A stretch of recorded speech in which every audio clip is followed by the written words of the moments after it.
welcome back to another edition of the Apex, the podcast. Ladies and gentlemen, EWC Esports World Cup is in the books. It is officially done. It is officially dusted, and we're going to go through everything here. All the boys are back in town, so we can break it down for you guys. If you guys didn't pay attention to all of the series throughout EWC for Pool A, Pool B, and Last Chance qualifiers, you go check it out.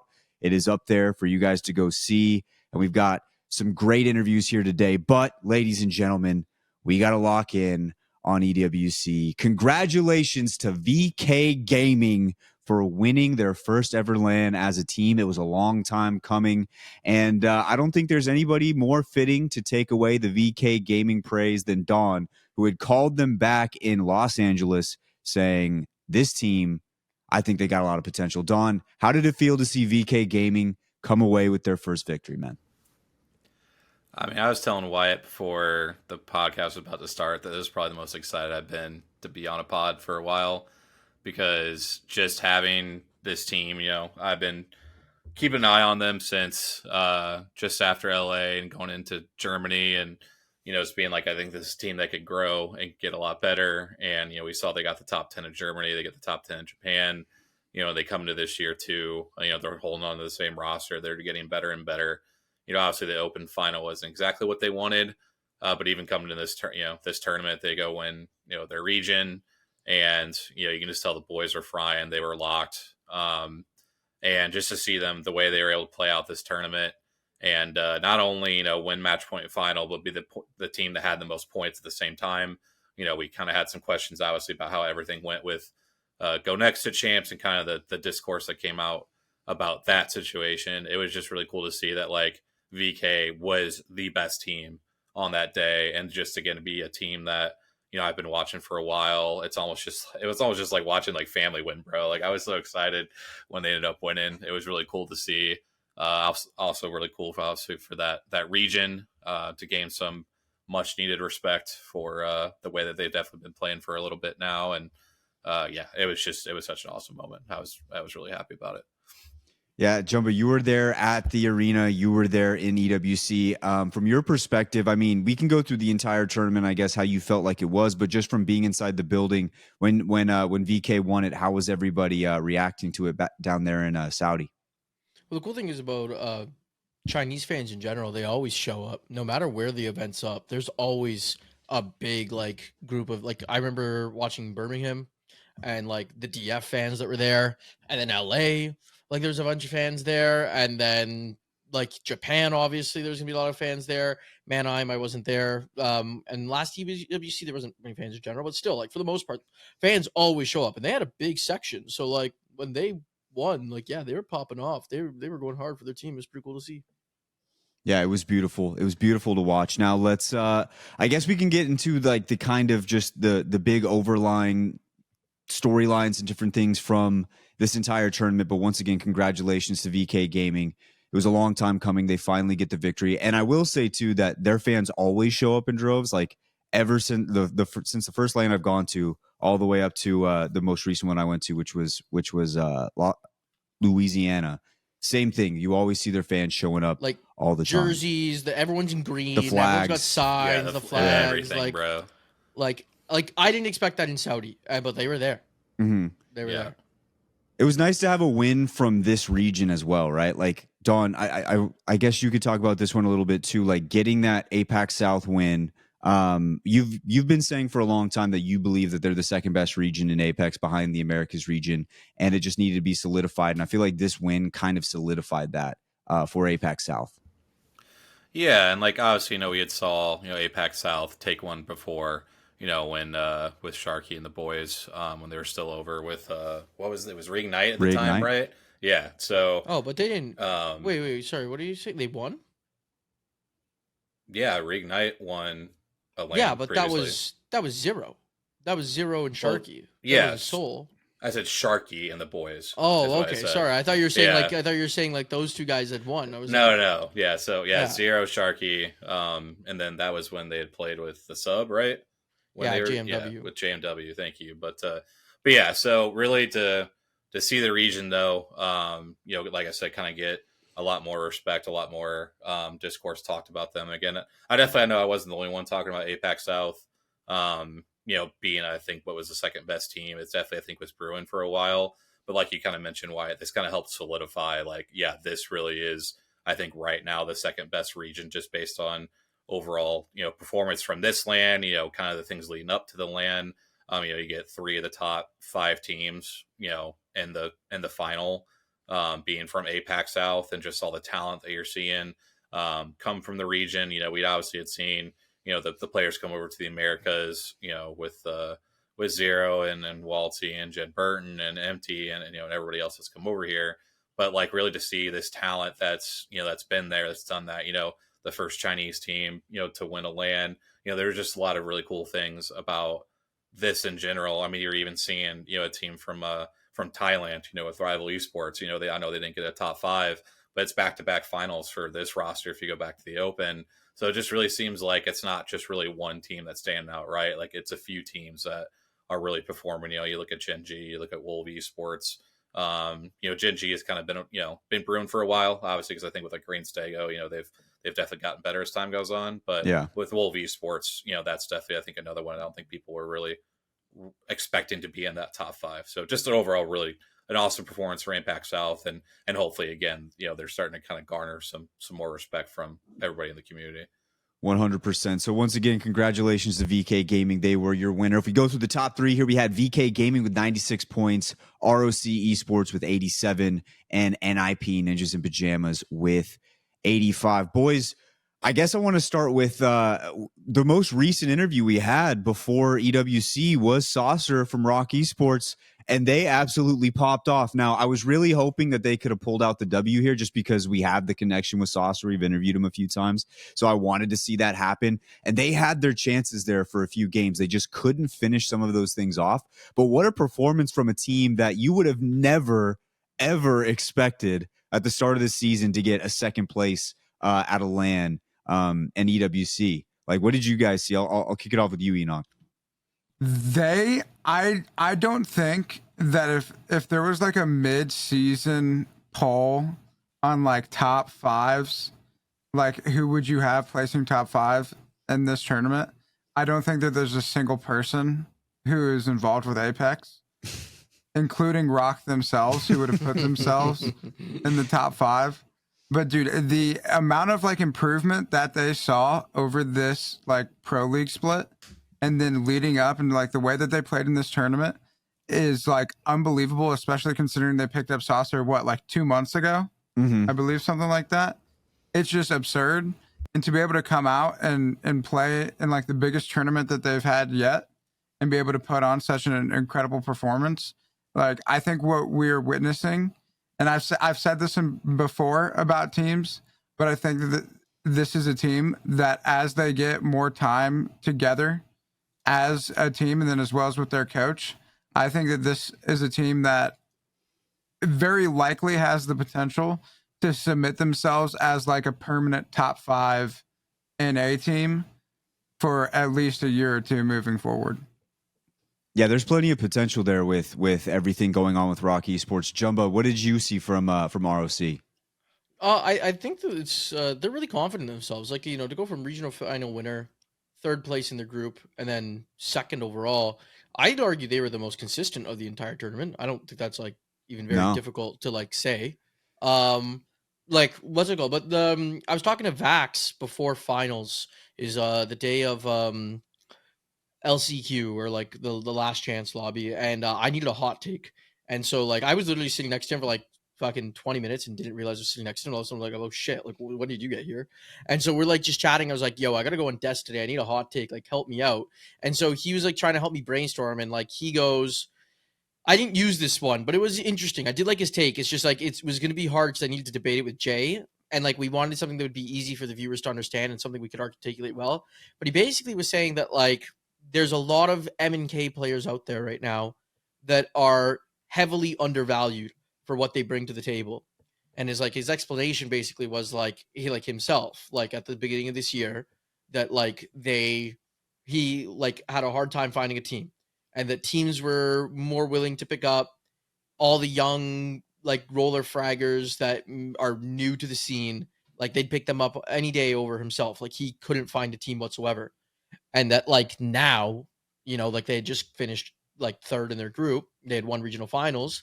And he was basically saying like look at it like him now, like how his team was succeeding and like how people weren't valuing why am I struggling to say anyways, the 5 years experience he has in Apex rather than just can you shoot straight. And so that's basically what he's saying. And I mean, I've thought Vax is underrated for a very long time, like even going all the way back to when he played with Madness on CLG. They won a bunch of like those online tournaments in the early days, and I'd argue Vax was the like best player on that team and carried his team back then. So yeah, shout out the boys. It's pretty exciting to see that they did so well after, we're having that conversation. He was saying like people that didn't believe in him, and he goes out and drops second at like what's going to be the second biggest tournament for year 5. Yeah. Or I guess honestly like on par with biggest tournament. Yeah. And it's crazy too, because obviously VK Gaming, they're all M&K. You look at ROC, they're double M&K. They only have one roller, and it's just one of those situations where Dawn, you had asked it to Saucer when we interviewed him. You had said your shot kind of just looks like you're on controller with your 30. Like he was insane with his shot, and you're like, do you basically kind of like asked him a question about like how it translates over. Do you think that, there should be more emphasis on M&K now? And look at it. I mean, like he got 16 kills. He tied Deeds for the lead in his own kills. Vaxon had 14. Like Jumbo said, I'm pretty sure they were the most consistent throughout the day with placement and with kills. They were getting both sides. I said the tournament. Yeah, even just on finals too. Like they were consistently in like good spots all the time, always getting kills. The funny clip that popped off from Play Apex Esports that they tweeted out where they like, fuck you Falcons. They throw the grenades on them in the back of the map. But man, like from your perspective, Don, like what was it like to see ROC pop off like that? Well, again, it's like we were talking about, throughout the tournament, like the previews we did for the tournament and everything. It's just like the storyline of this team just kept getting better and better as time was going on, right? You've got 3 players that all were dealing with shitstorm situations basically throughout the entire split, and even coming into the split, the situation with Reps and then Sauce's situation, everyone's just trying to figure out, what team they're even going to be on, basically at this point. And, they're able to find Sauce, they bring in Psycho, and like it just ended up all being a match made in heaven. And, once they were able to kind of have that first good pro league day, it was like, okay, like they start to gain some confidence, and, then they go and perform like they did in the regional final. It's like, well, shit, like why can't we translate this to land? You've got plenty of experience on land with Vax, plenty of experience with Sauce, and obviously Deez has got some experience on land as well. So like, they just came in, they were confident, they were ready to go the whole time. And like we met, I would agree. I think they were the most consistent team throughout the tournament. I think there's a lot of stats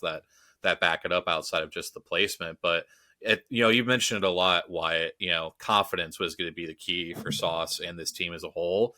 And you can tell, I think with, the 30-30 with G7, I think what it allows is, when you're hitting shots, you're feeling a little bit better about yourself. Maybe even if it's, that 1 or 2% more confidence when you're hitting shots, I think you just tell like they really were able to grow themselves into the game and, get that early damage. So when they were getting into these fights for these big situations, whether it was taking a God spot or a huge 3v3 to win the game, like they were ready to go. I mean, you saw Sauce in that 1v1v1. That's some of the most confident fighting and decision making I've seen Sauce make. He was telling, I think it was Vaxline trying to give him comms, and he was like, shut up, like, just no comms, shut the fuck up. Like, and it's like, you don't really hear that, like, that much from Sauce, right? A lot of people, I think, more know him for not having the most confident comms at times. So you see him pop off in that moment, and they go win that game. It's like, oh, shit, like, this team is ready to go. Like, this is the version that can go win a land. So, yeah, a lot of amazing things to see for ROC. And, yeah, I think definitely one of the best storylines we saw throughout the entire split. Sauce had a cool, interesting journey too, because he you guys just had him on the interview recently, but like, again, like I know that he fought pretty hard to like get on a team, and like was like kind of tier 2 for a really long time, and then like I think it was just literally about to quit, and then finally found himself like he'd always bounce between tier 2, tier 1, tier 2, tier 1, and then I think he was about to quit, and then he finally like got himself a tier 1 team with Naughty and Shuby, and then luckily look at what happened now. Look when like he's bounced around after. So yeah, no, it's what were you gonna say, Enoch? I was just gonna easily like the hardest bounce back. I think the hardest and fastest like we've seen players like be on good teams and then roster mix shuffles around and they eventually end up finding like fire again with a different team later on. But I don't, at least I can't remember a time where we've seen a player get dropped and then go from being dropped to then second best team. I mean, and I believe that they were leading for the majority of the tournament. They were in first team to hit it. They were gapping second place by like at least 20 points, I believe, at one point. Yeah. And like to go from like being dropped to then having such a dominant performance, especially as the IGL, I think is something that we haven't seen from an individual in Apex, maybe ever, and if not ever, at least for like a fairly long time. That I don't remember the last time we've seen somebody like have that quick of a bounce back. And I'll chime in just real quick too. Like Sauce gets what was a 6th place LA, right? Like everyone feels like that's kind of the startup of like, oh, this Cloud9 roster is looking really good. They're starting to build something. And then they go to Germany, have a pretty mid land. They go to champs, don't make finals. They go to the Open, don't make finals. And then he gets dropped. And then all of a sudden you see he joins ROC outside of that bad first Pro League day. They then win the next one after being terrible the day before. And then just slowly but surely build themselves up into getting second at this land. Like Enoch's right. Like to go from where he was just barely over a year ago to then going all the way basically to the bottom and then back up to the top. I mean, it's insane. Like it's such a good story of resilience and just, you know, as best he could, being confidence in his ability to find the right situation. And he eventually did. And yeah, awesome story to see.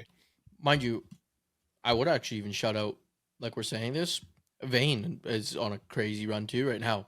Like quitting, like he went from like third, then like struggled, quit, came back, and bro's just on like a fucking run ever since he came back. Rocking the oxygen. He's rocking the old just oxygen. for that. Yeah. No, that was I was gonna bring up that one next, Jumbo, because I feel like this top 5, or at least for those 2 teams specifically, was just a story of redemption. Like a lot of trials and tribulations, finally getting the place where you want to be. And obviously NIP wanted to win this thing, but they once again were another team that throughout this tournament just looked really good from start to finish. And this one was weird because there was a lot of question marks with NIP, because you did have that little bit of a lull where Vayne, you know, kind of took a step back and struggled a little bit, maybe thought about retiring, comes back. And with this roster, man, like after the Open, they really locked it in and they locked it down, and they showed it in the tournament. I was hesitant to like fully like go into believing in NIP just till I saw something, but they showed me enough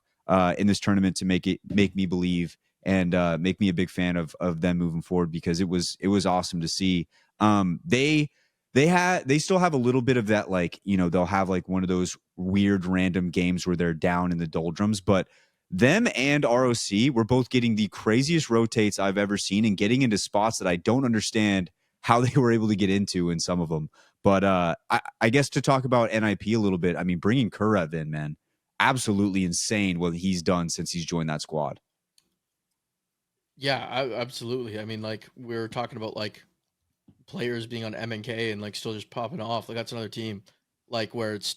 I'm pretty sure Vayne. No. Is Vayne on roller? No, Vayne's MNK. No, Vayne's no? MNK, right? Vayne is very much MNK. Yeah, I'm pretty sure he's MNK. Yeah. So like that's another like.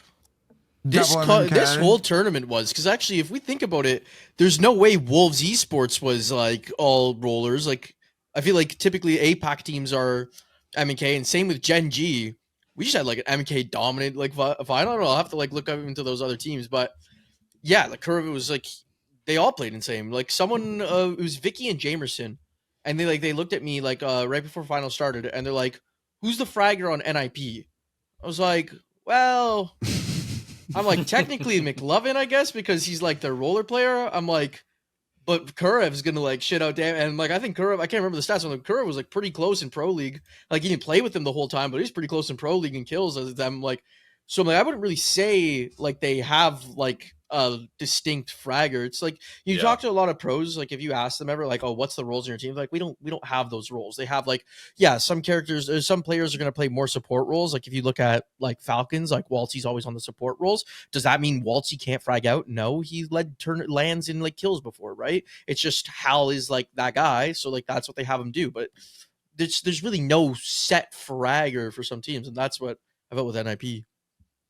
Yeah, so when we go through the rest of the tournament here, the teams that were able to make match point, we had VK, ROC, Ninjas in Pajamas, Gen G, Wolves Esports, Falcons, 100 Thieves, and Team Nemesis, which I did want to bring up Team Nemesis as well, too. They were the old Noctum Esports roster. They kind of made it in on the last chance right there at the bottom. But they, once again, they get into match point situation once again, and they played well, I believe, in their last tournament, too. So that's another team that's up and coming from the EU region. There's a lot of other different storylines here. But, Jumbo, was there a game in specific that you kind of remember the most from that finals that stood out to you? When fucking Dexter hit the no scope to save fucking match point and killed mind, NIP, bro. Lost my mind when that happened. There is a clip of all our reactions. I'll see if I could get it from Glitter, and we'll toss it in the thing.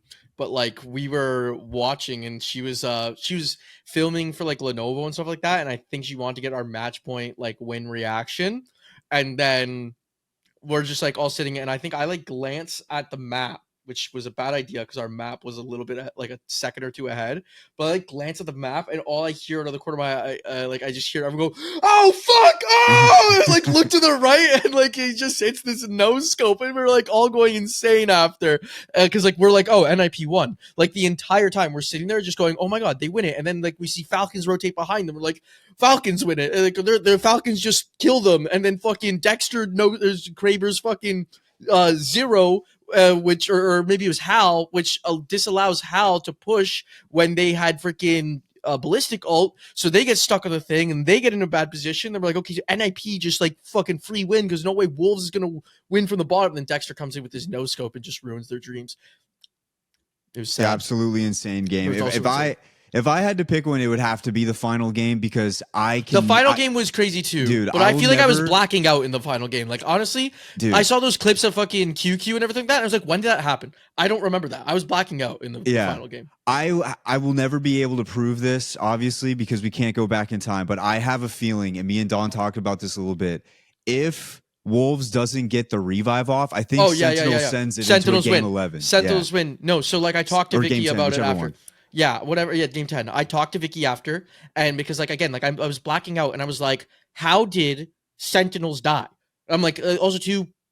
I'll just say it right here: the observers are trash. We all know that. Okay, everyone said it online. We'll get into that later. It was crazy how bad the observers were. We were losing that's just our minds. hateful from you. No. That's the most angry. No. I mean, they robbed us of a crazy 1v1, bro. I mean, I will never forgive them for robbing us of that Jin Berg 1v1. Yeah. So, anyways, but aside from that, so like, I feel like I didn't see what happened. And then I'm like, so I was talking to Vicky. I was like, okay, I'm like, help me like recoup this right here. I was like, when Wolves dropped out on that revive, I'm like, do they drop on Sentinels? She's like, yeah, they drop on Sentinels. They shoot them in the back. Like VK Gaming jump to the other side. It allows like VK to just turn around and fire at Sentinels. Sentinels go down, and like that's it. And I was like, if it's like they don't get that fucking revive off because they were down to a solo. We got freaking Gen G again hiding in a corner with a Kraber, I'm pretty sure. And I'm like, he's gonna do it again too. Yeah, mind you, he was on match point. I'm like, Sentinels win that. I think they do. Because I don't know, like the only reason also too why they didn't drop on VK is because they have the Rampart walls. But I think Sentinels win. Yeah, and if they win that, they ended on 40 points, right? If they win that and get some of the KP involved, they might have been off match point by maybe a point or two, or maybe even on match point, which would have been crazy for how their first day went in this tournament. But let's do we think that a lack of sweet to just cause a crazy upset like is the reason that we didn't go double digits? That could be it. You know what I like? Let's embrace debate. Sweet's always the one who just like when the tournament's about to end, he doesn't make it end. Like, you know, I'm just saying. I saw him say NA's mid without him. I don't agree with that. But do I say match point didn't have a crazy fucking upset? Yes, I will agree on that. I mean, we saw the Open. We saw this one. I mean, that's back-to-back ones. I mean, The we'll only, see, bro. I We'll guess see. I guess there was kind of an upset, but it was by VK because even in that final game, I thought NIP was winning again. They had so much space, and VK absolutely slammed them. Just came out of nowhere and took their that lunch 3v3 money. was crazy, bro. So Jay called the zone from like literally zone 1. I don't even know if he saw zone 2 yet, and he literally said this was a game that he said this is a game that I think he said Gaming Gladiators won in the open. Like he called it like right away. It was the exact zone and everything like that. And I'm trying to think, maybe it was Japan. Yeah, I think it was Japan. He said it was a zone from, because the thing is he's like, NIP were playing the spot the Gaming Gladiators had won from. He goes, but the problem is that like that spot requires you to have like Newcastle Rampart to be able to win, and so they weren't playing that. So he kind of also called the NIP was going to get slammed and die if they didn't find a way to like, play a different spot before that game winning spot. So yeah, as soon as he called that shit, I was like, I'm just gonna sit here and listen to you, bro. So many memorable games though too. I mean, earlier, Don, you mentioned the saucer 1v1v1. What a beautiful moment that is! Like, dude, that shit was so funny. 1v1v1s. That was crazy.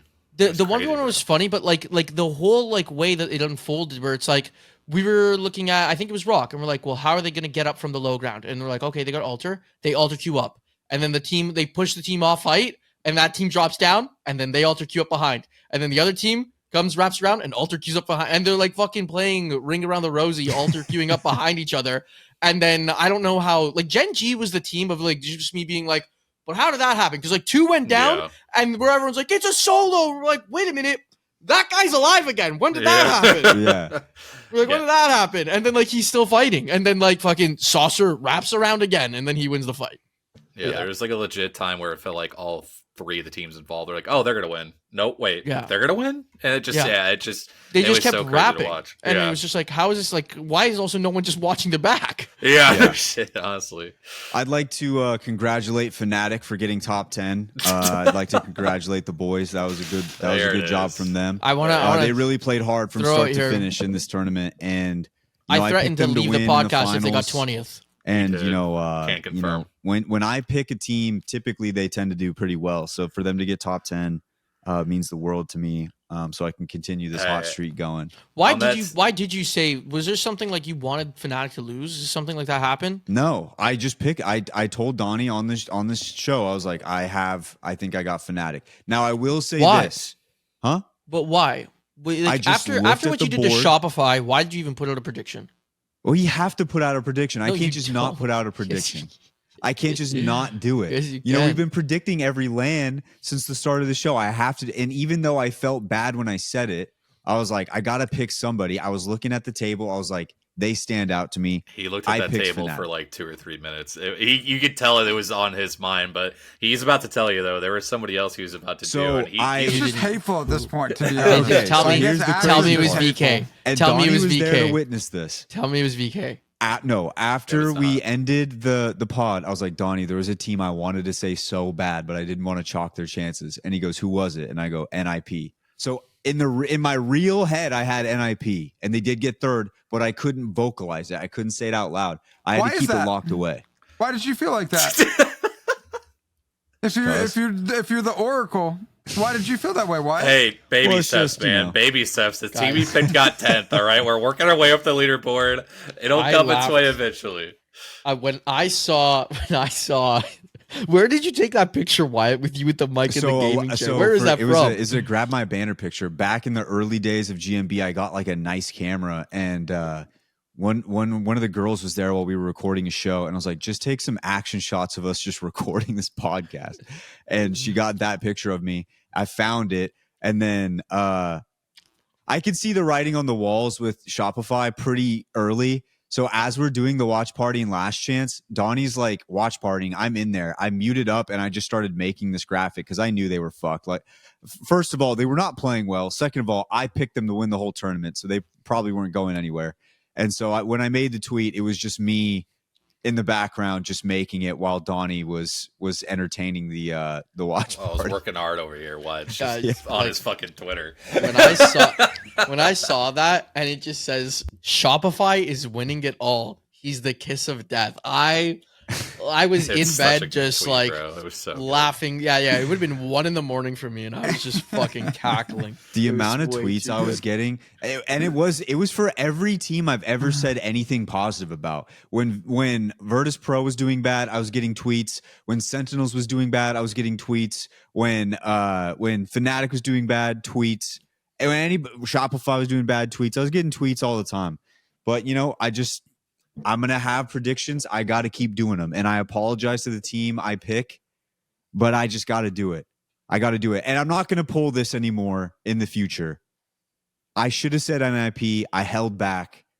I just got to let it fly. I got to let it fly from now on.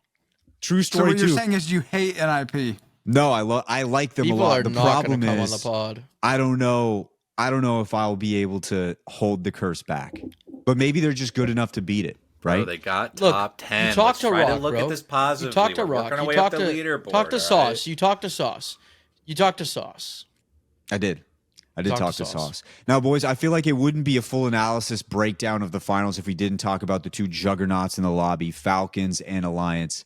They did not have their greatest day, at least for Alliance, I would say. They didn't have their greatest day. No. They weren't able to get I match think point. Falcons, I'm not giving them credit for 6th place. That team's supposed to be a top 3 team always. Oh, I Yeah. thought you'd give them some credit.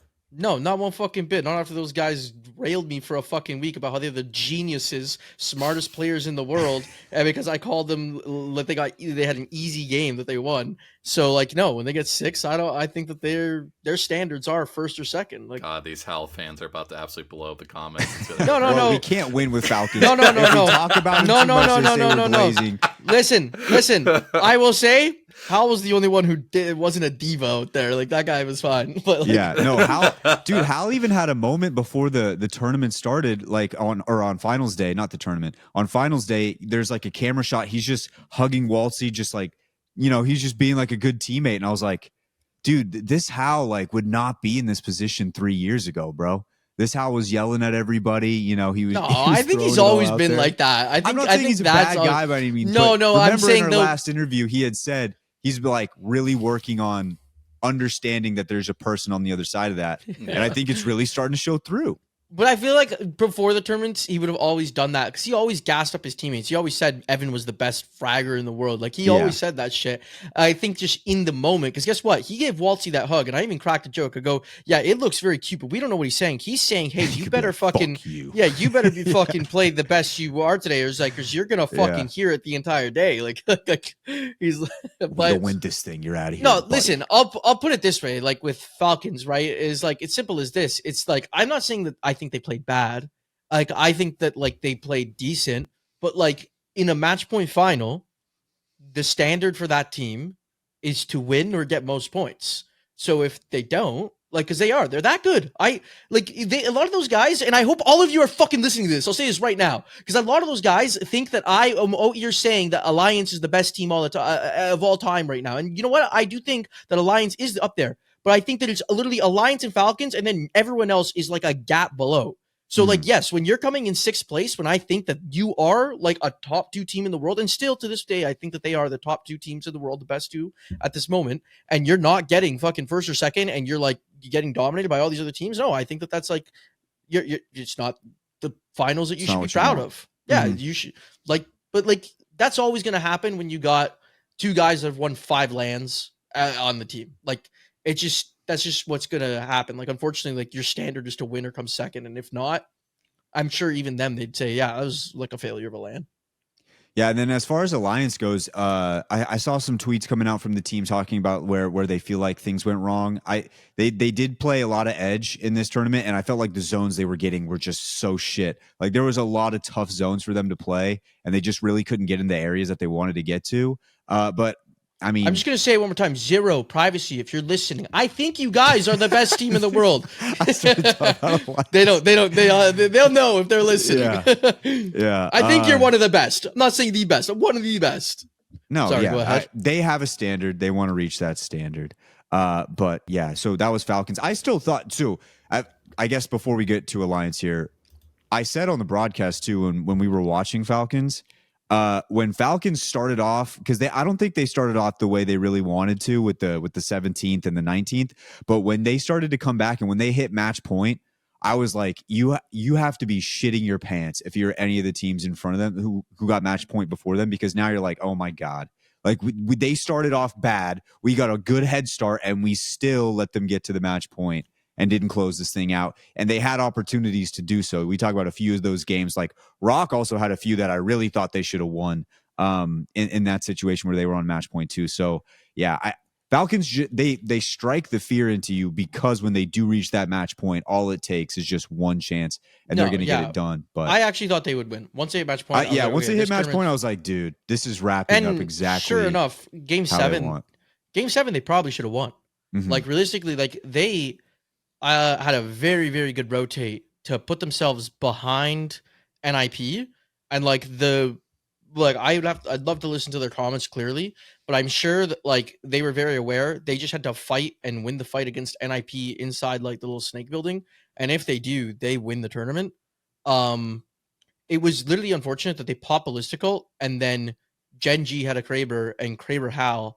So they have to back off and they can't push and they lose the ballistical. And now they have to drop to the low ground where like there's like wolves and NIP are able to look over. And then I know Gen G, I don't know if they fly on them, but like, anyways, like, yeah, like it just put them in a much more difficult position, which if you want to even know about like some of that, me and Vicky were watching the map together. It was just us two at this time. And we're having a whole conversation about how Liquid was very close to the Mythic bin, which was in the train station in Thermal.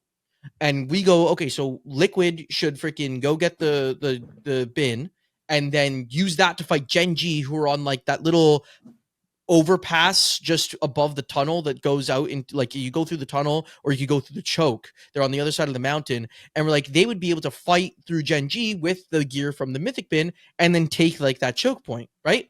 And then we watched Liquid go for like a zone wrap, and I think it was not NIP.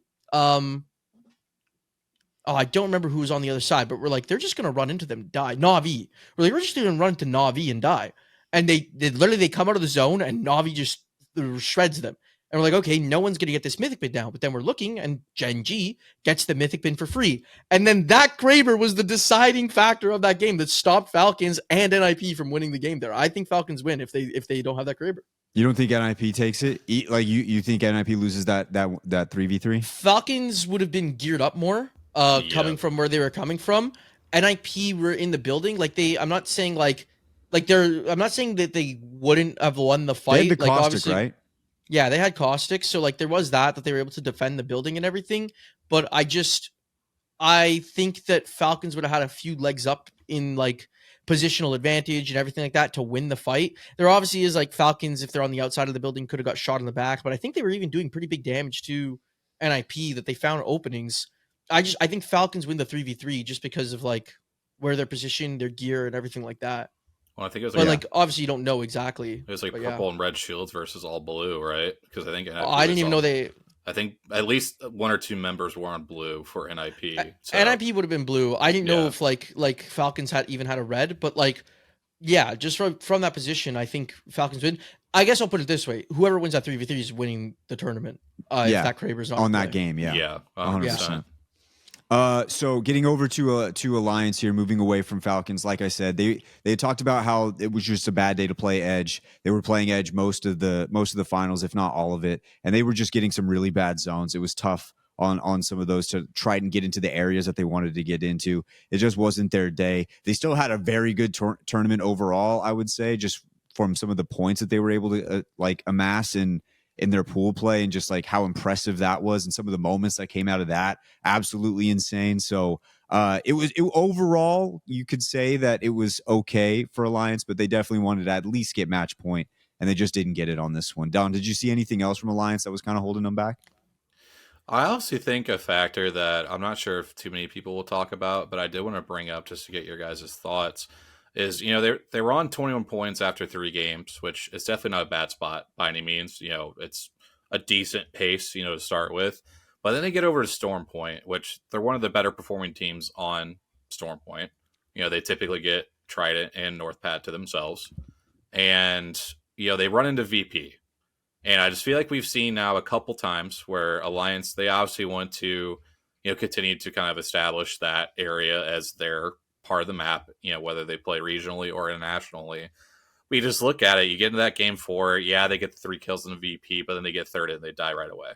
And then you get into the next game after that, and they stall out so long trying to worry about this fight with VP, and they eventually get 6 kills, but they die in 17th. And I just really feel like, if they potentially run into this situation again on the international stage, because I don't think any EMEA team is going to really take that. And if they do, they treat Pro League a lot different, obviously, than Atlantic, right? So, I always think Alliance is going to be fine during Pro League, but I just feel like internationally, I really do wonder if they're going to look at, if they do get contested again, do they still run it back the same way?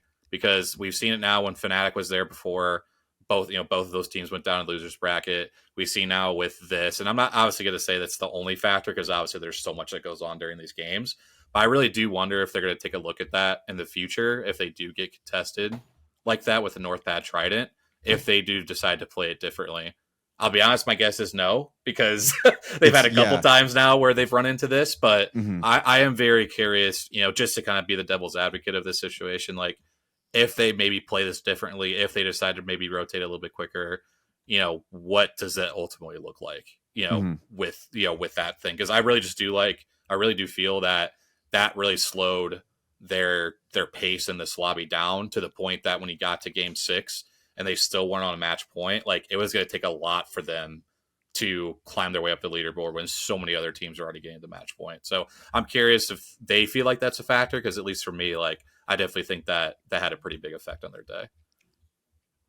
No, yeah, I think that's actually a really solid point for something like that, because it can drastically change it, and it did change it for them moving forward. So super interesting there. But yeah, so that was Alliance. That was Falcons. Those were the 2 teams that a lot of people would expect to have won. Obviously, Falcons gets on the match point. Alliance, they don't make it in there quite yet. They get 10th overall in the finals lobby. But other than that, I feel like the final If you asked me story. before, I was just going to quickly say, if you asked me before finals, what's your predictions for today?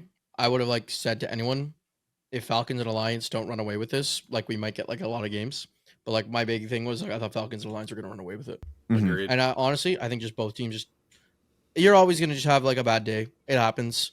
And I think both teams are still S tier caliber.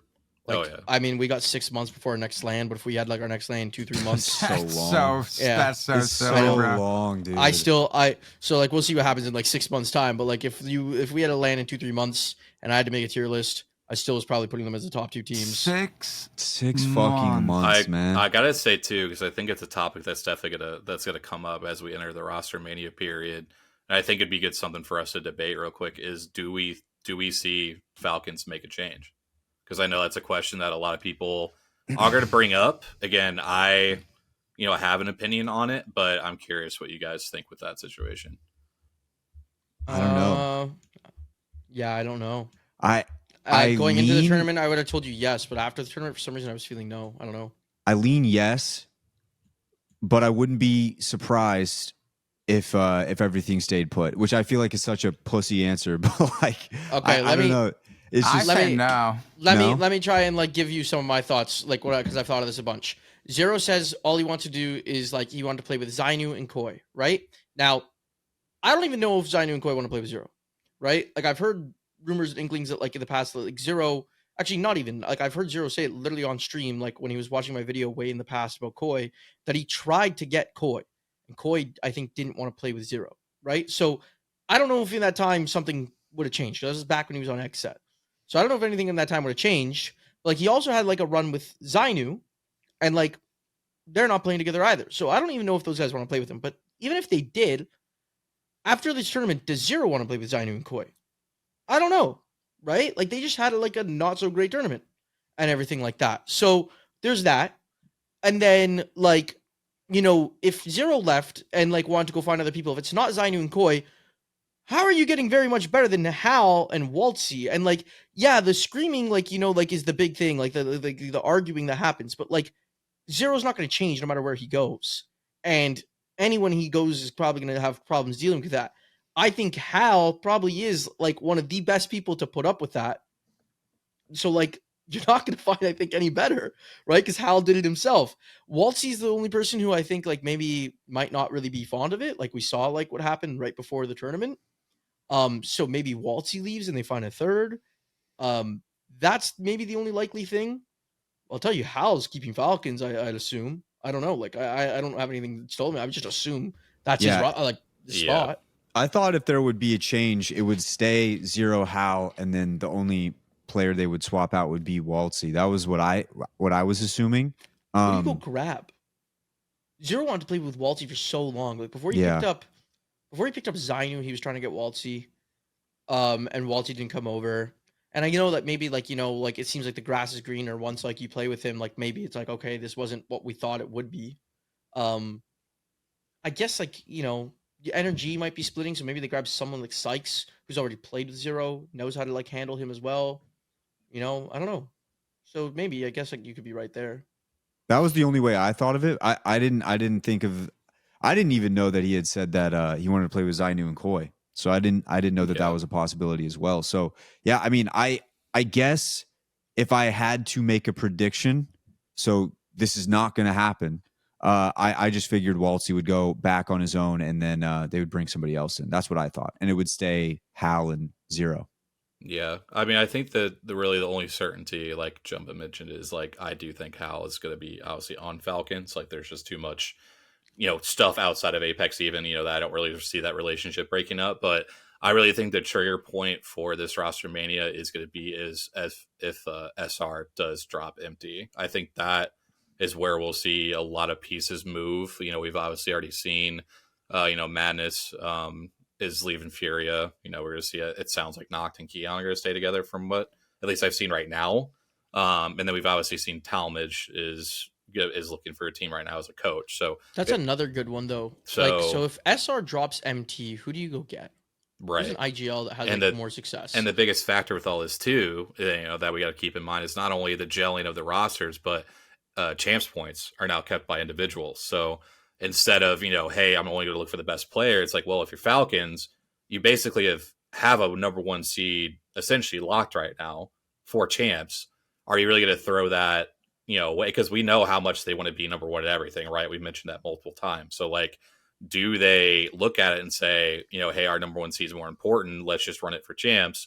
Or do they say, hey, in order for us to win champs, we have to make a change. We don't care what seed we're at. So that's gonna be very interesting. But yeah, like you're starting to say, like the empty situation is gonna be very interesting to see if Shopify does make a move and who do they go get. I mean, it really seems like the only fit in that situation that's really gonna make sense would be either Zero being the IGL there, or if Zainu steps up to IGL and they find a third.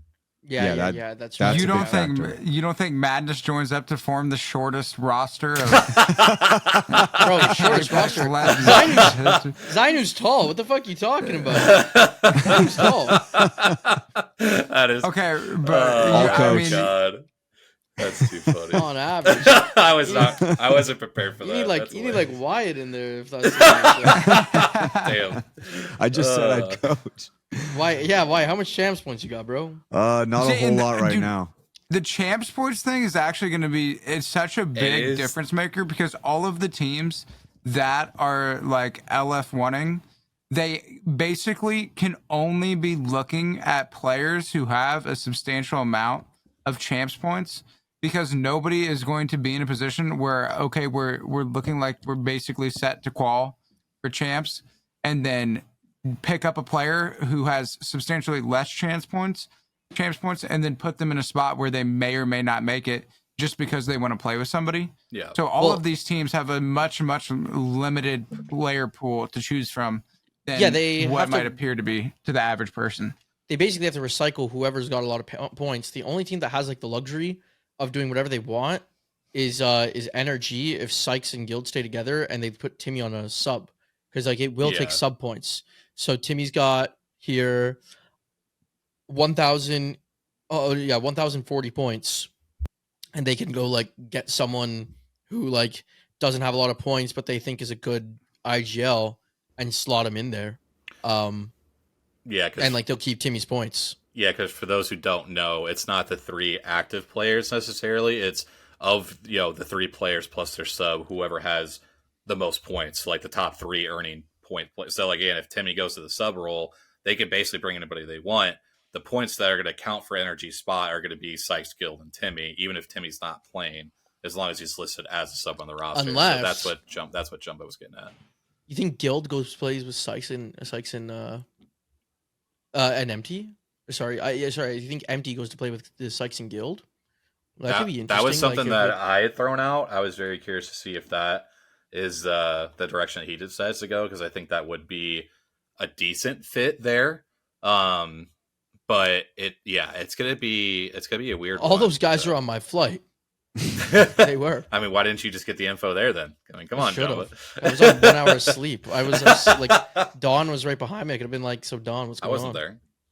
What I do like about this, though, is the fact that the champs points do kind of handcuff some of these teams and kind of forces them to be like, hey, you just got to play this thing out. Now, I do have a question, though, that I feel like you guys should be able to answer, which is how much does this split to Pro League matter in terms of chance points? Like where are you going to get the champs points from? Does it matter at all? So it's like you get 500 points for winning, but like I think winning also auto quals you. Yeah. So like, I was just gonna say that's the only thing that gets you points. Nothing else gets you champs. No. Everything else does, but it's like it's not enough to like really make too much of a difference. Like it would literally be like, so I'm looking at the points right now, and like VP are in 25th, which is just outside of the champs qual spot, and TSM is in 24th.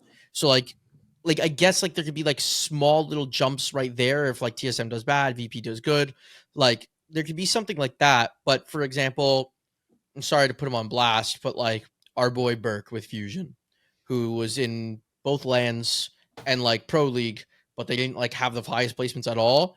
Like they could get second in this Pro League, and it does not matter. There will not be enough points. So they basically just have to. Your only chance is winning it at that point. Like they have to win, or they have to win regional final. Yep. Yeah. So for this split, what's a little bit different is that not only does the regional final winners from each region qualify, but the team that has the most points during the Pro League also will qualify. Obviously, if that's the same team, then an extra slot will go towards like the overall champs points. Because then that's like 24 more spots is coming straight from champs points. Obviously, those spots will, plus or minus just depending on, if there's repeat teams or whatever. But it's a little bit of a different wrinkle that we're to have potentially 8 teams from Pro League result and then 24 teams from champs points.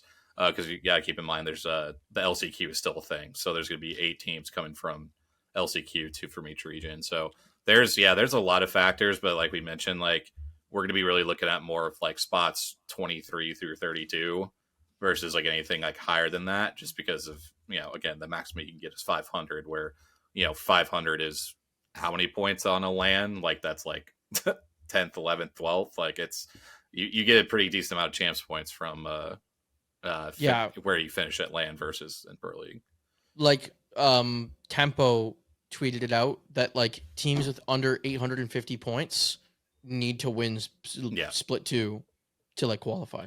That was a grenade of a tweet, because he literally said this is a projected cutoff. These are the teams, and he was basically like, have fun in roster and mania. So I'm just going to see all these teams on the calculator just adding stuff up, bro. Just being like, hey, if we get that guy, that's like 200 more points to our team. So like it's straight up. Cersei's like a bomb right now. Like Cersei has 1,100 points. Yeah, like right, and he has 1,100 points, and he does not have a team. Yeah.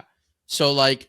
That guy is literally just gonna like fucking be like LFT. I have 1,100 points. Orchid might have to throw. He doesn't have to type. Orchid might have to throw the bank at him to keep him on that roster, bro. It's like, hey, take all of the dollars so you stay, bro. They are. They're in 29th right now. Yeah. Like without him, like they'll drop so far down. So it's just like, hey, LFT, I'll get like you qualify. I'll get you to champs, literally, bro. If you want a trip to Japan. I got you. Well, I was just about to say too. So this really makes it to where guys who are already dropping the LFT, like maybe they haven't fully thought this through.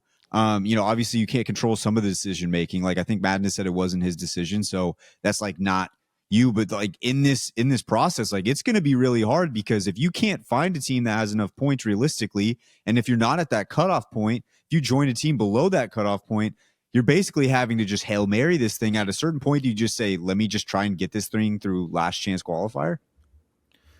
I mean, I might be completely wrong when I say this, but like I feel like obviously we've seen some roster manias like not go like too crazy fast. I think this one we could see go at an absolute snail's pace, because I feel like a lot of players aren't going to necessarily want to make the first like commitment unless they're like, the top players that have a ton of points already. So like we could see a very slow moving roster mania of waiting for like the first team to blank, and then everybody try to pounce on the opportunity. Because obviously, again, if Empty ends up leaving SR, like you're gonna have everybody just being like, "Oh, we're dropping this guy, we're dropping that guy," because they're gonna want Empty's points, right? And like, when you get Empty available as an IGL, like that's a situation where you're like, "Yeah, I want this guy 100%, not just for the points, for how good of an IGL he is." So like, the only time he didn't make a finals was when I picked him to win the whole thing. Yeah. So it's just so crazy because I'm like really looking at this, and it's like I feel like Twisted Minds. There's no way they split, right? Like Enemy, Crook, Alb. I wouldn't think so. Like so, then like, and I'm only looking at NA like roster mania, but like TSM, do they split? Like Dupe, Gent, Panic? Like I feel like they can't split. I don't think you should. VP. I don't know why they would. I feel like that'd be. I mean, like, they're on a chopping block, but like, but they've been like leaving good. I mean, talk about like one of the stupidest decisions you could make. Like, obviously, they didn't have the best finals out of anybody, but in terms of like a team that has a team that has a high ceiling, I would say TSM is 100% there, and to like pick up Panic, and then to like, because like the only thing that's like Jet and Dupe are not going anywhere. The only swap that you could even think about making is swapping out Panic, and I don't think that there's no player that makes more sense. And like you've already spent so much time building up Team Chem, building up like your squadron. Panic also has most champs points. I was gonna say Panic has the most champs points. They drop Panic, and like they don't fucking have a spot, depending on like unless they find someone with more points than Panic. But like, because then after so like VP, there's a chance maybe VP splits. Like I think like with things being so rocky after like the first couple days, like I wouldn't be surprised if they try to split. They're not in a spot right now. The reason I'm going through this is like, like then after like AG, all gamers, like they got 1,200 points each, Skills got 700. Like if they were like split, I don't even know like who would you, because the other thing too is like the players on the market right now are IGLs. It's not like Timmy dropped, so like that team needs an IGL. Like MT moves out and like maybe Zainu moves in, but if Zainu doesn't, like either way, if MT's like not playing with them, that's an IGL like on the market or an IGL slot that needs to be filled. Like Madness gets dropped, that's an IGL. I feel like it's not often that you see like IGLs like floating around, and then like teams that are already in like positions where they're not going to change. Like the last person they're going to change is their IGL. Like NIP, they're not fucking dropping Vayne. No. I'm looking at. Think he's the reason we did this well. I'm looking. Like ROC is in like 9th overall for like champs points. They're not dropping Sausage. Got second. Sentinels in 10th overall for champs points. I don't think they're dropping any of their players. Nobody on that squad's getting dropped. Yeah. Like I'm looking at this. Why? What was that face? No, I didn't make a face. I'm just listening. I'm just listening. To be whipping out those facial expressions.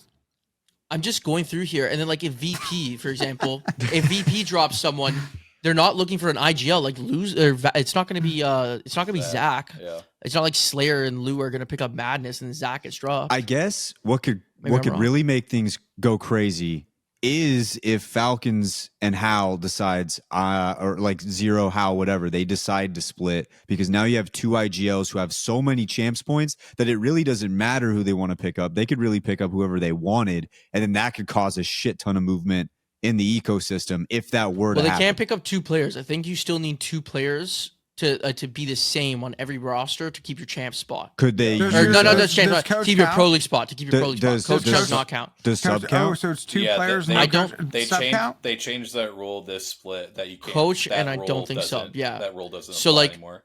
Hal and Waltz you have to stick together, or Hal and Zero have to stick together, or Zero Waltz you have to stick together to keep the Falcons pro league spot. Either way, I think the point still applies, because even if Hal and Waltzy stick together and Zero goes out, or Zero and Waltzy stay together and Hal goes out, that's two players that the other person's going to have to find that could shake everything up.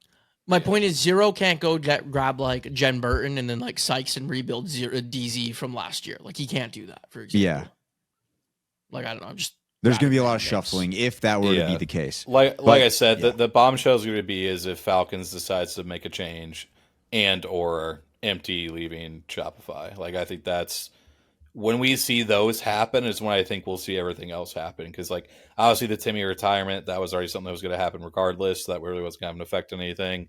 And then respect to Madness and Fury and everything like that. But so many teams already have their IGL like locked right now, and I just don't see Madness being like an easy or great fit for NRG just based on like how they play and how Madness wants to play. So Yeah, I know. right now we're just kind of at a standstill waiting for, I think, really those bigger dominoes. It's going to be kind of like how, people are waiting for Evan to like make his decision, and like Phony to make his decision, this recent roster mania. But so it was just crazy because that roster mania, I felt like I could see where everyone was going. yeah, Like I felt like that's it was true. Like That's true. No. I'm not even saying that you're saying anything wrong. I just like even like after the open, like Yanya got dropped. I'm like, okay, Yanya's leaving and he's going back to Liquid. I'm like, Kurev's getting dropped, and then Kurev like the NIP. That one like I didn't fully like predict, but like it made sense because they didn't want they're dropping Cersei.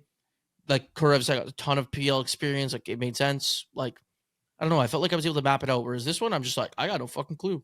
Mhm. I feel like half these teams, like it would be in their worst interest to split.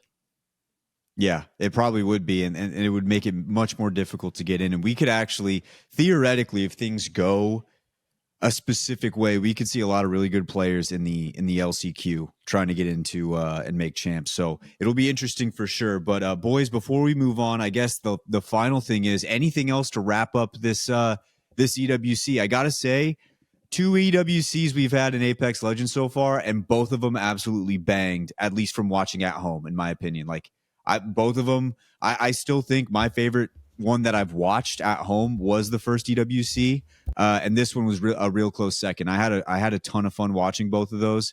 I think they've done a good job. I like the format being different than normal. It is a little bit less forgiving, and I could understand why pros maybe don't like it as much. But man, is it fun having a team get eliminated literally the first 2 days. Like just seeing what happens in those is wild. So yeah, I also think it was like they got eliminated on the first day, but I also feel like the games always, like, for example, the Open, we had teams go home the first day, but they were kind of random teams because like there was so many different people you'd never heard of before. Yeah. And it was still double elimination bracket that I don't remember sitting there going, oh my God, what's going to happen? Who's going to make top 10? Where it's like in these games, when you get to the final couple games, you're always sitting there on the edge of your seat like, oh my God, what's going to happen? Who's going to make it in? Yeah. Which Literally. is cool. Yeah. Mind you, I did miss the first day of elimination games, the final couple games because of Post Malone. Mm-hmm. Shout out Posty. Shout out the Post Malone concert. Post Malone concert was pretty sick. Yeah, I would just say for me for this EWC, shout out to everybody that stopped by the stream. That was sick this weekend. Shout out to Wyatt and Enoch for hopping in during the weekend for the watch parties and stuff. That was sick.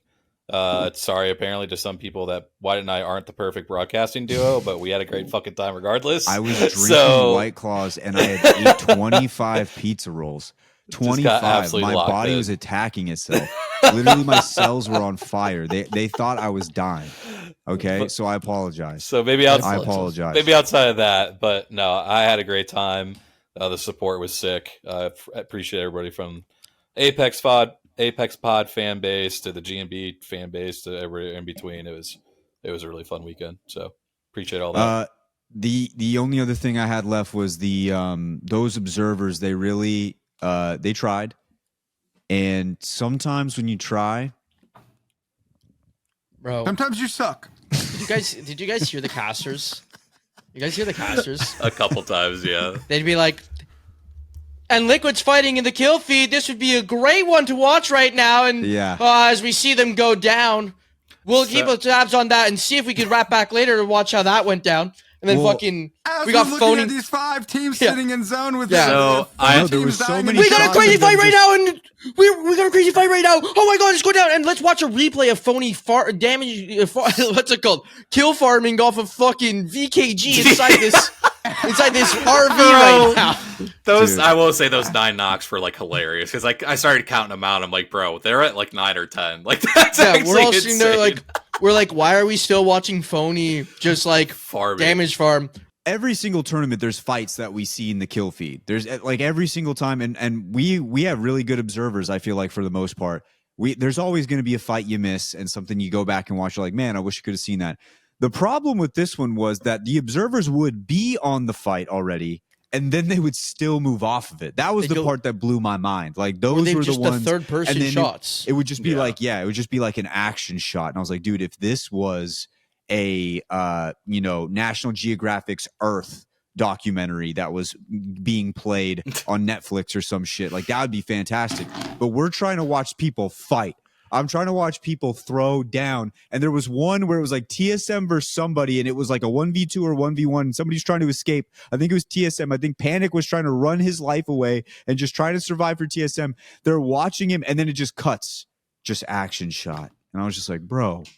The constant fight to third person view to fight was like and usually the fight was over by the time they switched back into it, was just fucking bizarre. Yeah, it was wild. The Jen Burn thing, I'll never forget them for. Yeah, the Jen Burn one was crazy. That was just, I mean, legitimately both guys are about to shoot each other to finish that fight, and then it's like, oh, let's go watch ROC in the fucking building where they're not doing shit. It's just like, what are we doing? A whole different, with an establishing third person shot. Yeah, every single time. Well, boys, either way, there was some ups, there was some downs, but this EWC, I feel like, was a success. Congratulations to VK Gaming. Shout out them for getting that first win under their belt. It's been a long time coming, and they were finally able to do so. Boys and girls, we're going to send it on down to our interview with Ninjas in Pajamas. Super excited to talk to the boys over there. Cannot wait. Let's hit a quick ad and send it on down to NIP.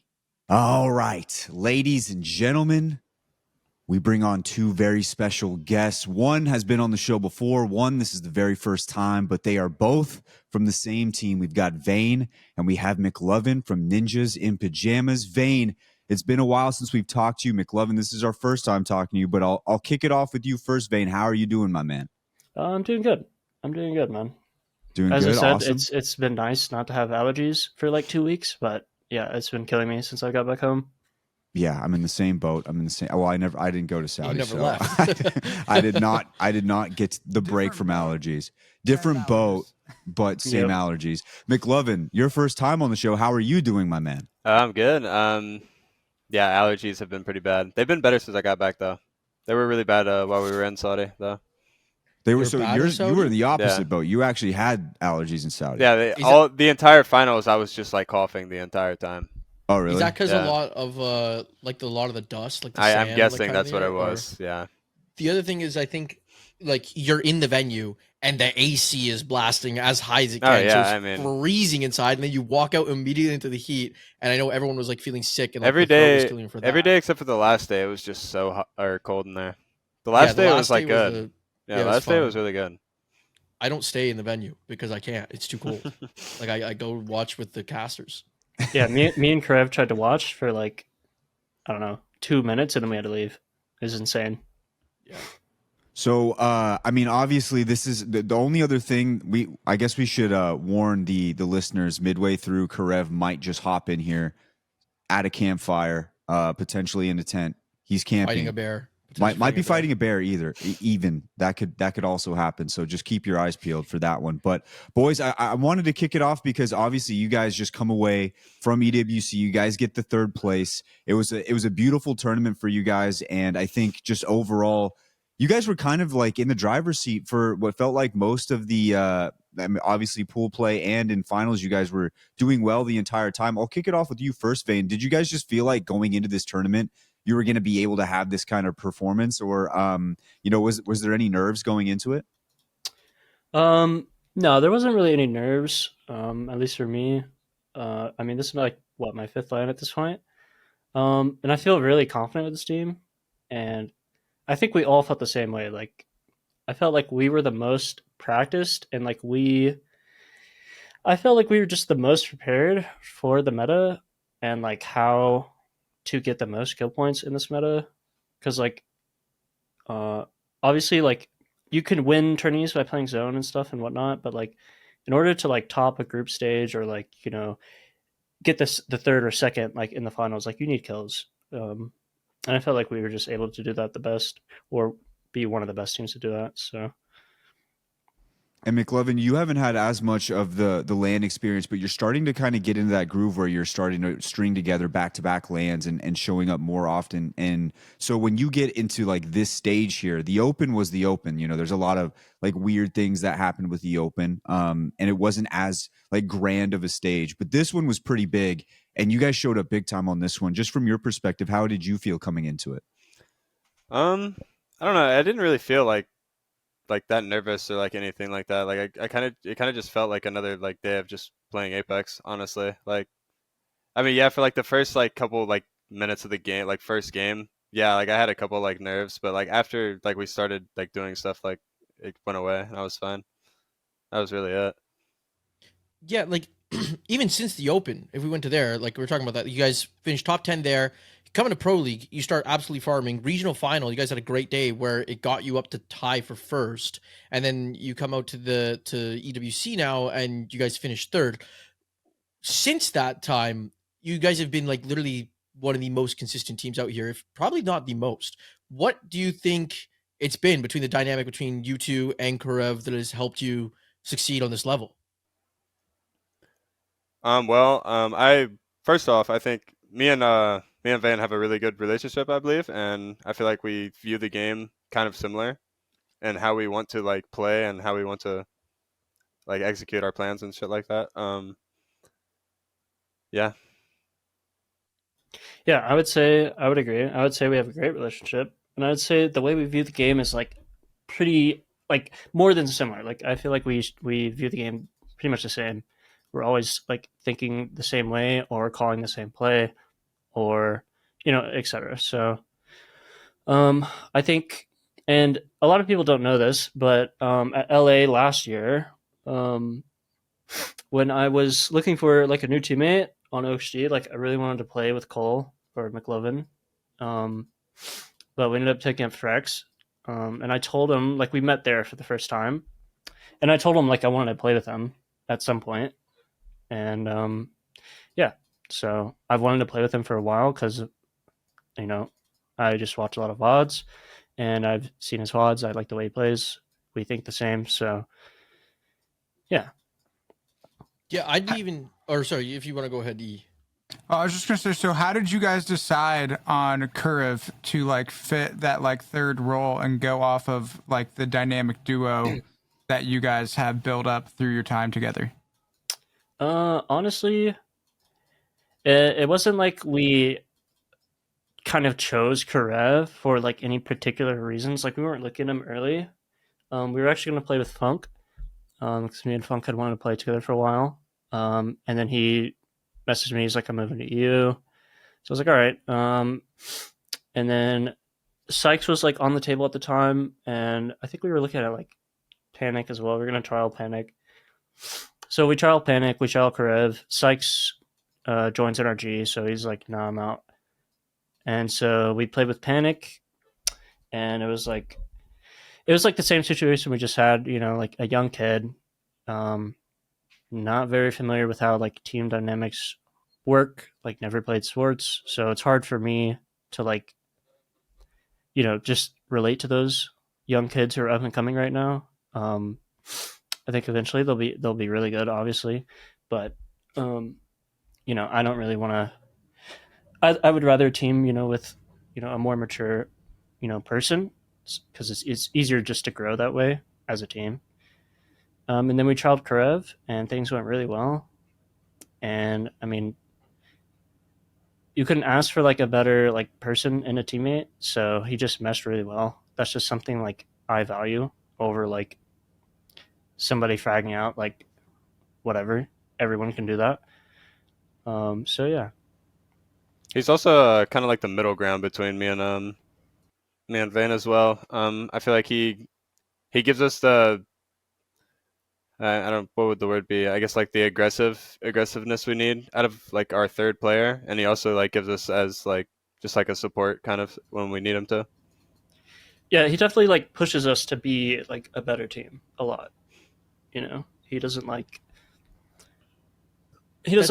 losing. Like he pushes us to be better. Yeah, he's the type of teammate who like actually just like wants the team to win, and like it's really good. I think that's really interesting because we talked about this before in like our first half of the pod. I was talking to Vaxlon, and he was talking about how he thinks like MNK players. There's a lot of like really experienced MNK players that are still heavily undervalued. Um, and basically, like Kurev's an example there. Like he's been competing for a very long time. He's been to several LAN finals and everything like that. And a lot of people went for the young roller fraggers and everything like that because they could put out damage. But at this highest level, you guys recognize Kurev's value, pick him up, and everyone talks about like needing roller players on your team to like be able to win fights and everything like that. Instead, you guys are double M&K team and you're finishing top 3. So I thought that was pretty cool as you guys are explaining that. On a separate note, but I was curious about kind of like your come up, Mclovin, because the way I kind of was put on the radar of you was through watching Wig streams. I think even when he used to play ranked, and I just remember you used to just absolutely roll through them in ranked, and he would always be like, "This guy Mclovin is sick and like is going to be up next one day." And I feel like that was like a year and a half ago or something like that. It was a while ago. It was before year 4 Apex. I'll say that. So like, yeah, like basically, how are you like getting into competing and like like it kind of even took so long now to even compete in your first LAN and not until year 5. I would say, I mean, at the start, I kind of was just playing ranked. I wasn't really familiar with like all like the competitive scenes and stuff like that, and I didn't really know how to like get into it and stuff like that. And then I was playing ranked with Dan and Daniel back at the time. LTC, that was the first time I made PL. We didn't do too hot, but it was good. It was good for the experience and stuff. And then after that, I don't know. I kind of had like a mental problem, I guess I could say. I used to be I would get heated a good bit, and I had to step back for a little while and just like think about all that. And I came back and joined EUC with Carter and Kosi, and like the last 3 or 4 weeks of, I can't remember which PL it was, but we had really good days and it went really well.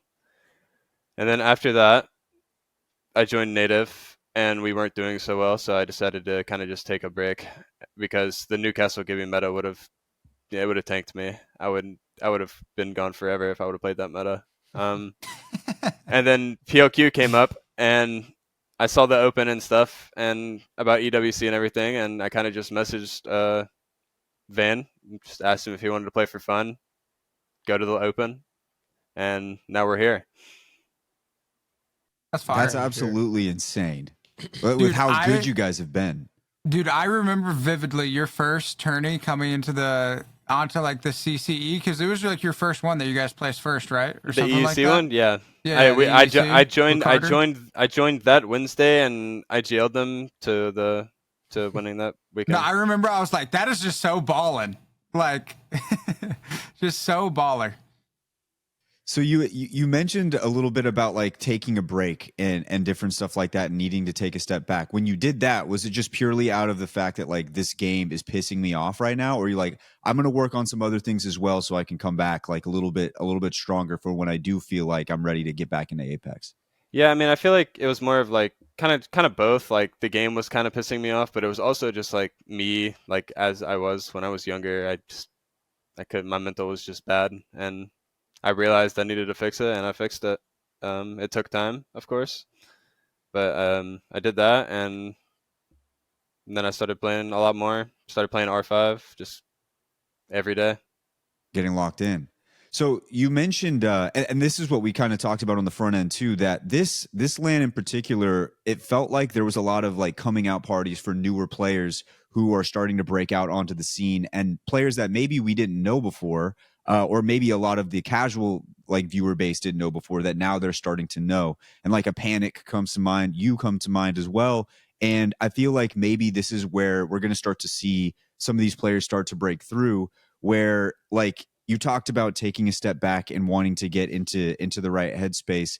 When you did that, was it like, what was the major like things you had to do in your own life to be able to get you to the place where you're at right now?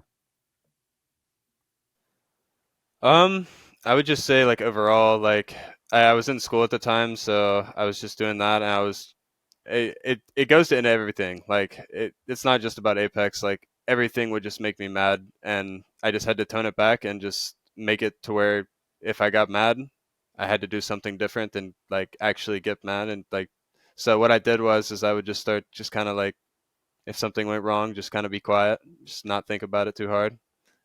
And then like over time, it got better. And I think also like playing with Van, he's a really like laid back guy and like very like chill. Like he doesn't really ever raise his voice or anything. And I think that kind of helped as well. I was gonna say Yeah. it's kind of a funny Yeah. dynamic because I'm like, I feel like Vane's probably the most No, I mean, chill guys in the scene. when we started talking, that was after this all happened. So Yeah. Yeah, it was interesting because they did a live listen in. I don't remember if it was during finals or if it was during like pool play, but we were doing like a watch party, and they went into your guys' comms, and our analyst Donnie, he was kind of sitting there, and he comes back in. He's like, you know what's crazy? It's like Mclovin was talking that whole time, and then Vane kind of just came there at the end and was like saying some stuff. And Vane, I guess from your perspective, like you always have been a little bit more on like the quieter side of the IGLs. But I mean, for you, like how are you able to make sure that you can like mitigate, like making sure you get the right calls out, but also not going over the top with everything? Just being very thorough and like concise about how you talk. I just feel like talking more efficiently and like more precisely is like better for somebody to understand in a tense situation than like screaming comms. Like you'll watch teams like SR, and it's like, how do these guys even? How are they even on the same page at any moment at all ever? I feel like that's always It's the one so that comes impossible up. to follow that. You know, Yeah, the Zainu Koi comms. and like always, also like you can very simply, you know, ask your teammates if they understand what they're doing or like what the next play is, or like if you're about to swing something, you know, you can always, you know, make sure that they, like, you can ask, can we swing this guy, or like, Karev, come over here and swing this with me, stuff like that. You don't have to just scream, you know, not to say everybody's screaming, but I don't know, you watch a lot of VODs and it's hard to follow, like 100 Thieves, like SR. Those both definitely do come to mind. Like both of the, like listening to your guys' comms, it's completely different. And it's weird.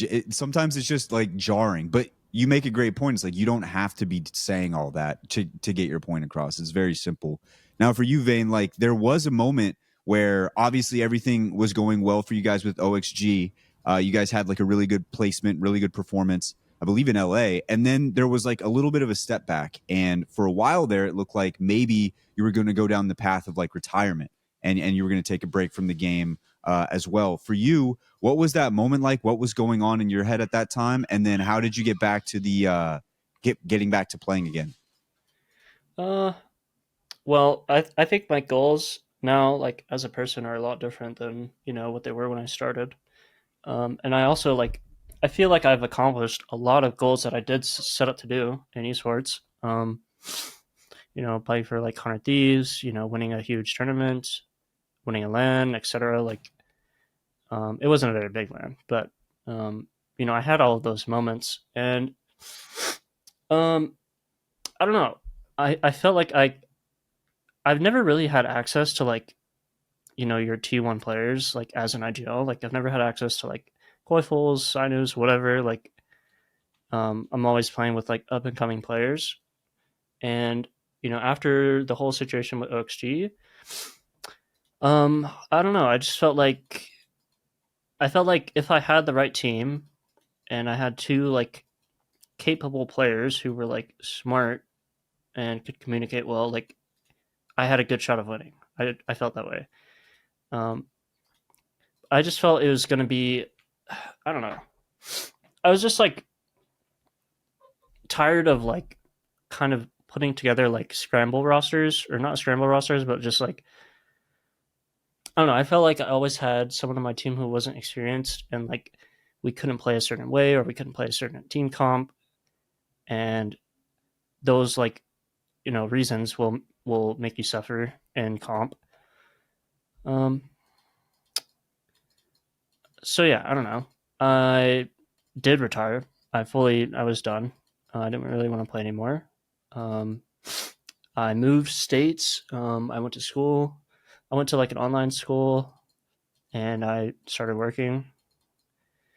And then, yeah, I mean, Cole messaged me for PSQ. I didn't even see anything about it.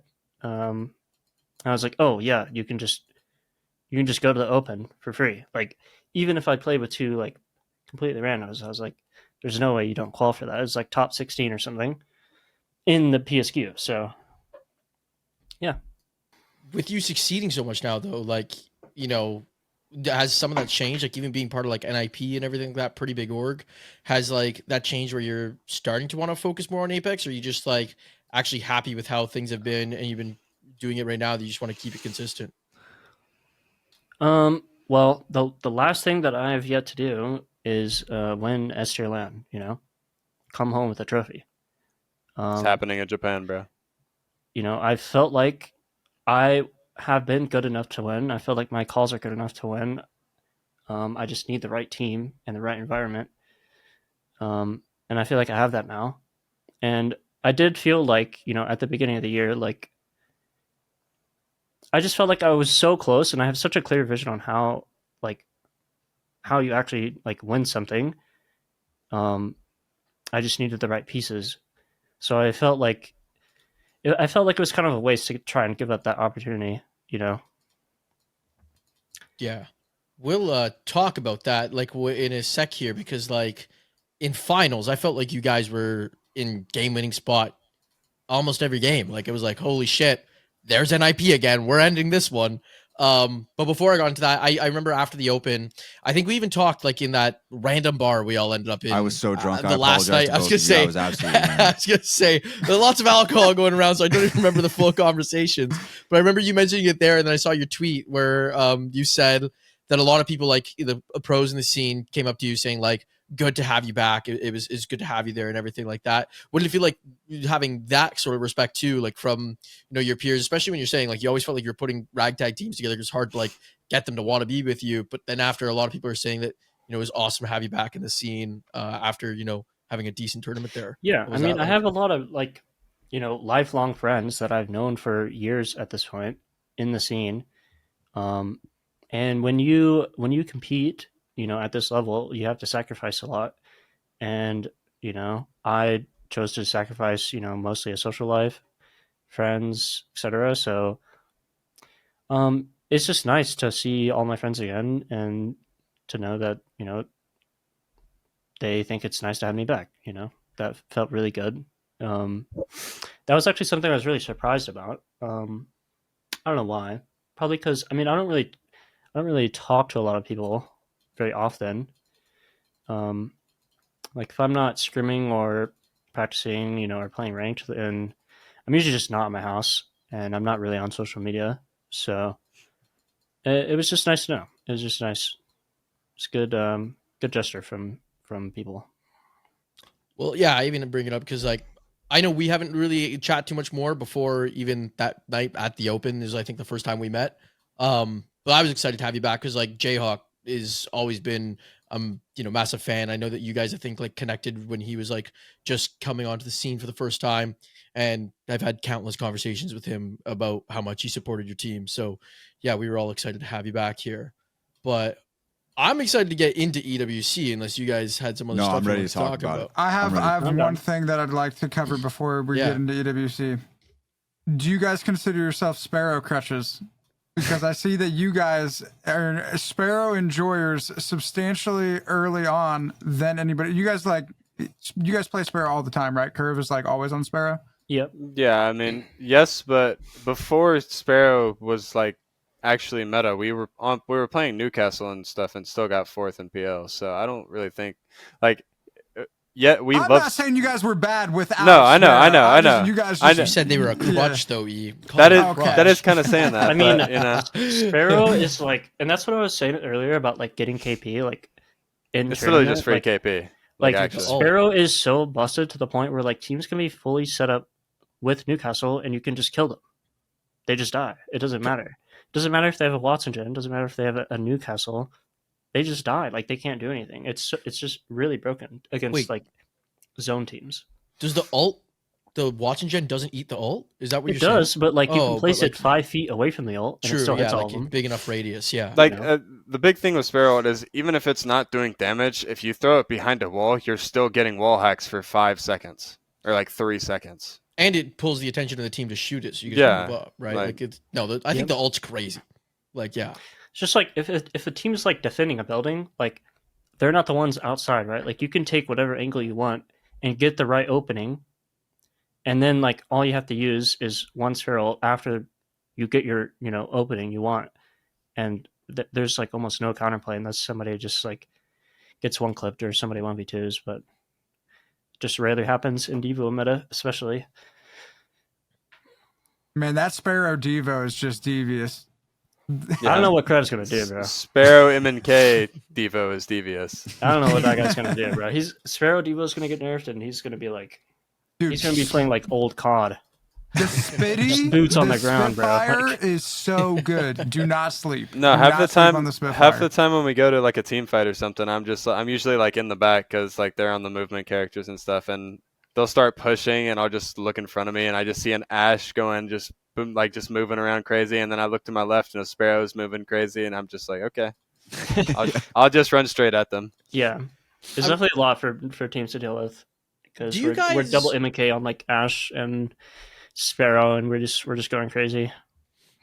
With that, do you guys ever like look at your team as like, this is our fragger, this is our support? And I asked that because before finals, Vicky and Jamerson, the casters, they were like, hey, NIP, who's their fragger? And I was like, well, like I don't really I feel think- like they have one. Like I I'm think like, in the way that the meta is right now, it's Yeah. more of just IGL and support. Like That's- there's like yeah. there's not really that many roles right now. It's more of just like your IGL has to be on the movement characters or whatever, like as you would say, fragging characters, because those are the ones who can go out and look for spots and stuff. So it just makes sense. IGL support, You and then like you kind of just rotate if you need to. that's what I mean. Like it's like I'm like, it's not like Kurev can't, like he was putting up, I can't remember the PL stats, but like it's not like he wasn't very far off, I believe you, Mclovin, but then at the same time I was like, he's putting up huge damage in numbers, you're putting up big damage in numbers. I'm like, I don't think either of them really just take that fragger role. I'm like, it's literally, I just think like, what is the circumstance in this situation that we need? Yeah, the it's kind person of to fight? yeah. It's more of just it's just circumstances. Depends on what everybody's doing, where the team is coming from, what's Mhm. happening, just everything like that that. we aren't playing a whole lot of zone in this meta, so like when we are doing damage, like we're doing damage as a team, like in a team fight, like we're all going to be putting up numbers because we're all in the team fight and we're playing together. Yeah. It's kind of rare that we're like in a building and zone, and somebody like doesn't have a gun to poke with and someone farms 2,000 damage. So that also like explains more so why our stats are so like equal across Yeah. like PL and Because tournament. most of the time, if we're doing damage, we're either fighting a team or we're all three shooting at them. So that makes sense. And so you guys are a double MNK team, and we mentioned like especially on those like the Sparrow MNK, and then you have like Ash on MNK. Would you guys consider at this point that being double MNK is more advantageous to you guys than if you guys had two rollers? I don't really think input really matters at this like high of the level of the game. Honestly, I think it's more about game sense and just knowing what to do. Yep, I would agree. I don't think input matters at all right now. I would say like MK is a little stronger right now, just because of the characters that are meta. Like, Don't say that, they're gonna buff aim assist. and like marksman meta is hard. It's always going to favor MK. Like the amount of teams like that we fight that me and Karev just insta kill somebody is like, it's like insane. It's like probably 60-70% of the time like me and Karev have insta killed somebody. But like, as Cole said, I think like right now, like you don't really need like a fragger only type of role. Like you need two smart players who can communicate and have good game sense. And like, that's just going to do way more for your team than like, whatever input they're on or, how good of a fragger they are. Yeah, and Point it forward's does. coming back. It does feel like too. I mean, they found like the perfect balance. I think when they did make the aim assist changes to where it was like you get the M&K people who can do M&K things, but also have the people who are really good at controller. They can shine at this level, which the early days of Apex were heavily dominated M&K. Then it went into the controller area. Now we're I feel like we're at like a really good point. I don't know if you guys feel the same way. Yeah, I mean, it's really balanced. I like it a lot. Like the value of a player has almost nothing to do with input nowadays. And like you look at a team like, Alliance, like they're also one IGL and two support at this point in time. Like, yeah, Effect is a fragger, and yeah, like Unlucky is a fragger, but like they play Fuse, they play Newcastle, they play literally every character. They're interchangeable basically. Like, yeah, both of them can do both roles. Like, it doesn't matter who's doing what. Yep. And they're both controller players, and they're both extremely smart and have really good game sense, Yeah, Hackers always just says it as frag and refrag, which is what I was even curious about. Like, it's interesting to hear about like a different point of view of like seeing you guys as two supports instead. But I feel like that whole IGL fragger support type thing, or anchor is the word. I feel like I've talked to a lot of players that have said like that's never really how they viewed it, but I really feel like it's starting to kind of, at least in this meta, be out the door. I don't really feel any teams. Yeah, I think fragger and refrag is just a better way to put it. And like your IGL is probably always going to be fragging. Technically, it's just first man in. The character that takes all the space, like Ashe, whatever. Like you can take the space, you control the fight. You could just say you're the fragger. You might not do the most damage in the fight, but it's regardless, you're setting up your teammates to refrag. Yeah. So you could say like Krev and Cole both refrag. Krev like also interchangeably, depending on like the spacing of us, like we'll also just frag and I'll refrag him. Exactly. Now EWC comes around, different format, 10 game sets you guys got, and top 7 qualify. You guys end up getting like third in your group. But what do you, because this was your first time, both of you, for EWC, you didn't have to play in like the even, I guess, more ruthless, like LCQ last year was only 2 teams qualified, but nonetheless, you didn't play in like this format. What are you guys thinking, like going into like a 10 game set like that and knowing we need top 7 or else we're going to be in a pretty brutal last chance qualifier lobby? Can you say the start of that question again? Just like EWC, it's a different format where it's 10 games, top 7, or else you fall to that LCQ lobby. And then like, it's not like the same as a typical Apex LAN where you have group stages. So like, I would what say are you thinking about that? The big thing about the 10 game stuff and our team is that me and Vayne I feel like we're very flexible and we can play a lot of different legends, which is very good when there's legend bans and 10 games, because you're going to be playing a lot of different like legends and stuff. And I feel like that alone is like a really big part of it, of like why we felt so good. Yeah. Like the thing right now, like me and Cole can basically take on like the most complicated roles on the team and, just be like a very established duo who can, play the hardest roles on the team. And then Krev's like in the spot where like the roles it's not saying that the roles he play aren't difficult. It is, but it's very easy for him to kind of like fit into the team, no matter like what comp we're playing. How are you deciding those comps, especially like 7, 8, 9, 10? Is it like just Raven, like, and your coaches and team are helping you out with like, hey, if these are banned, like this is the next best thing, or is it more of like a field thing that you guys have just practiced on? We basically just play the most aggressive comp possible, to be honest. We at least try to have some rotate, and we play Sparrow until he's banned.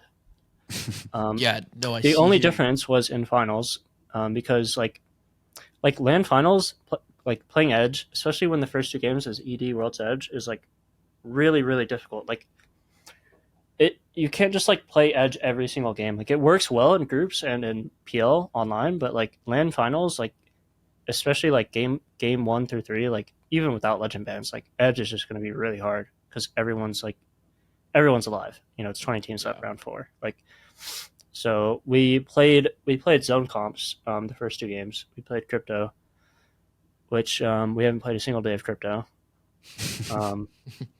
We just pulled it out during finals and it went well. So, and like we picked staging, so it also depends on the POIs, like what comp we play. Like we picked staging on Wedge. because in groups we didn't care about wedge as much, and we got dome, right? And dome is like already unplayable on that map. And then when you have like Genji at stacks and like I forget who was there in finals at launch site, like it was going to be really bad. So I'm glad we did that. And then like from zone, we just played like Caustic and like Wraith and Sparrow. Like we just played a kill comp in zone. Like we basically played the same. Like we're still killing zone teams for points, but we're just doing it from zone with like Wraith Portal, Caustic ult. Yeah, the Caustic, I was going to even ask for the Caustic pick. Because, like, I mean, picking Caustic, and then, like, you know, there's a little bit of luck there in getting zone, and you guys get the snake building. I want to go deep into that game, so I don't know if we're too early on it, but, like, I was like, holy shit, this is it. Like, Yep. Caustic in that building. Like, we all thought it was over. We all thought it was NIP. I was super excited. It was, I wanted the boys to win just because I had just talked to you, Vane, at New Orleans, and I talked to you a little bit, Mcloven, but I didn't have the connection beforehand, so it was just kind of me just saying what's up. But I had known Vane before. I was hoping for it. I was like, this is going to be awesome. And then the Kraber shot happens. What was that? I'm gonna have nightmares about that Kraber. I was gonna say now Was have it you been you able that to got go shot? back I was and gonna watch it? No, I haven't watched it. I haven't watched Okay. it. Yeah, I watched it. Yeah. I've watched every other game, but I have not watched that one. What were the feelings I mean, associated? that game is like I feel indifferent about that game because that's not something you can control. Like some guy jumping onto your teammates and like no scoping them is not something like you can plan for or like something you should consider like a mistake that you made. Like, you know, games like that happen. It just sucks we weren't able to close it out right there. Because I mean that's probably as close as you're gonna get to winning a LAN, right? It's a 3v3 and there's a solo. Like it can't get closer than that. The solo favors you. That sucks. You know, yeah. So McLovin, you obviously felt a little bit different about it. That one stings a little bit more for you. Like what? I mean, when that game had ended and you're like, what the fuck just happened? Like what was going through your head? I mean, I didn't even know what happened. Like, I didn't know we got Krabered because we got collided, I'm pretty sure. Like, he headshot him and bodied me, and we both died. I didn't know what happened. And it was just, like, I was just confused, honestly. Yeah, we didn't get to see, like, the death recaps because the game ended instantly. And, like, from my POV, like, I took, like, all the space on the other team. Like, I was pressuring their caustic. And then I, like, look over to my right because my teammates are calming, and, like, they're just dead. And I was like, oh. Flying from the top ropes. So I was like, I thought they were dead because I threw caustic ult on them, like on the building. So I thought they would run back out and just die to the team across. And then I saw 2 knocked in the feed, so I thought for sure like the third one's over there too, and he's gonna die. So I started focusing the other team, and then as soon as I did that, we both got Krabered. If we take even a few steps back, though, so Falcons, if you haven't reviewed the game, I will just set the stage here. I remember. Yeah, they Falcons, were the team like, top bridge, right? Yeah, they wrap and like have a really good zone wrap, right? Like the whole time I'm sitting there with the casters and I'm like, this is NIP's game. Like there's no one to contest them. And then Falcons make a really good rotate and they get above you. And at that point, I was like, oh shit, this might be Falcons' game now. Cause I'm like, and I was like, you think? I was like, well, all they have to do is they have to win the 3v3 with NIP. And I was like, they had shield advantage. So I was like, and you guys were in the building. I was like, I think they have like the upper hand here to win this fight. And they pop ballistic ult. They're about to jump down to fight you guys, and they get Krabered. So they have to like literally delay, can't push you guys, and they drop on the low ground. When that sort of unfolds, it's I don't know. Like, is there ever a moment where you're like, holy shit, we're about to win? Yeah, like, I mean, once I saw them slide off the height, like, you know, I mean, that game, like, you win that game 99 out of 100 times. Like, so serious about that. Like, you literally just do from your building. Yeah, and I had no idea that you had also taken the Kraber shot too. I just saw Karev go down. I had no idea you took the body shot from that as well, which makes that even a crazier shot. Just insane. Blame Liquid. They were standing next to the Mythic pin and didn't take it. And they wrapped around and died to Na'Vi. And then Gen G got it, so blame them. I guess they tried to grieve Karev. It's always Gen G. I think even in the final game. We fought them, I think, however many games finals was. I think we either fought them or shot at each other every game. Yeah, even in groups and like land scrims leading up, like they were just picking POIs next to us a lot. And I think we've probably fought them at that LAN probably like 10 plus times between groups and finals. Now, the other significant game was obviously the final game, and I wonder what you guys felt about this one too, because looking at it when we were in the moment, I thought you guys had the perfect spot, but the only thing that was shitty about it was the legend bands made it to where maybe you don't have the best comp for that final zone, because it pulled exactly where you guys had called to go. It was going to go there, but because like so many legends had been banned, I think it made it harder to close down. Am I right in that thinking, or what kind of happened in that final game? Yeah, I would say that game like stings a lot more than the Kraber game. You know, like really games in staging, like the end game there, like that's just something out of your control. You know, but that last game like was completely in our control. Like that game, we died because we made a mistake, not because we got Kraber. Right.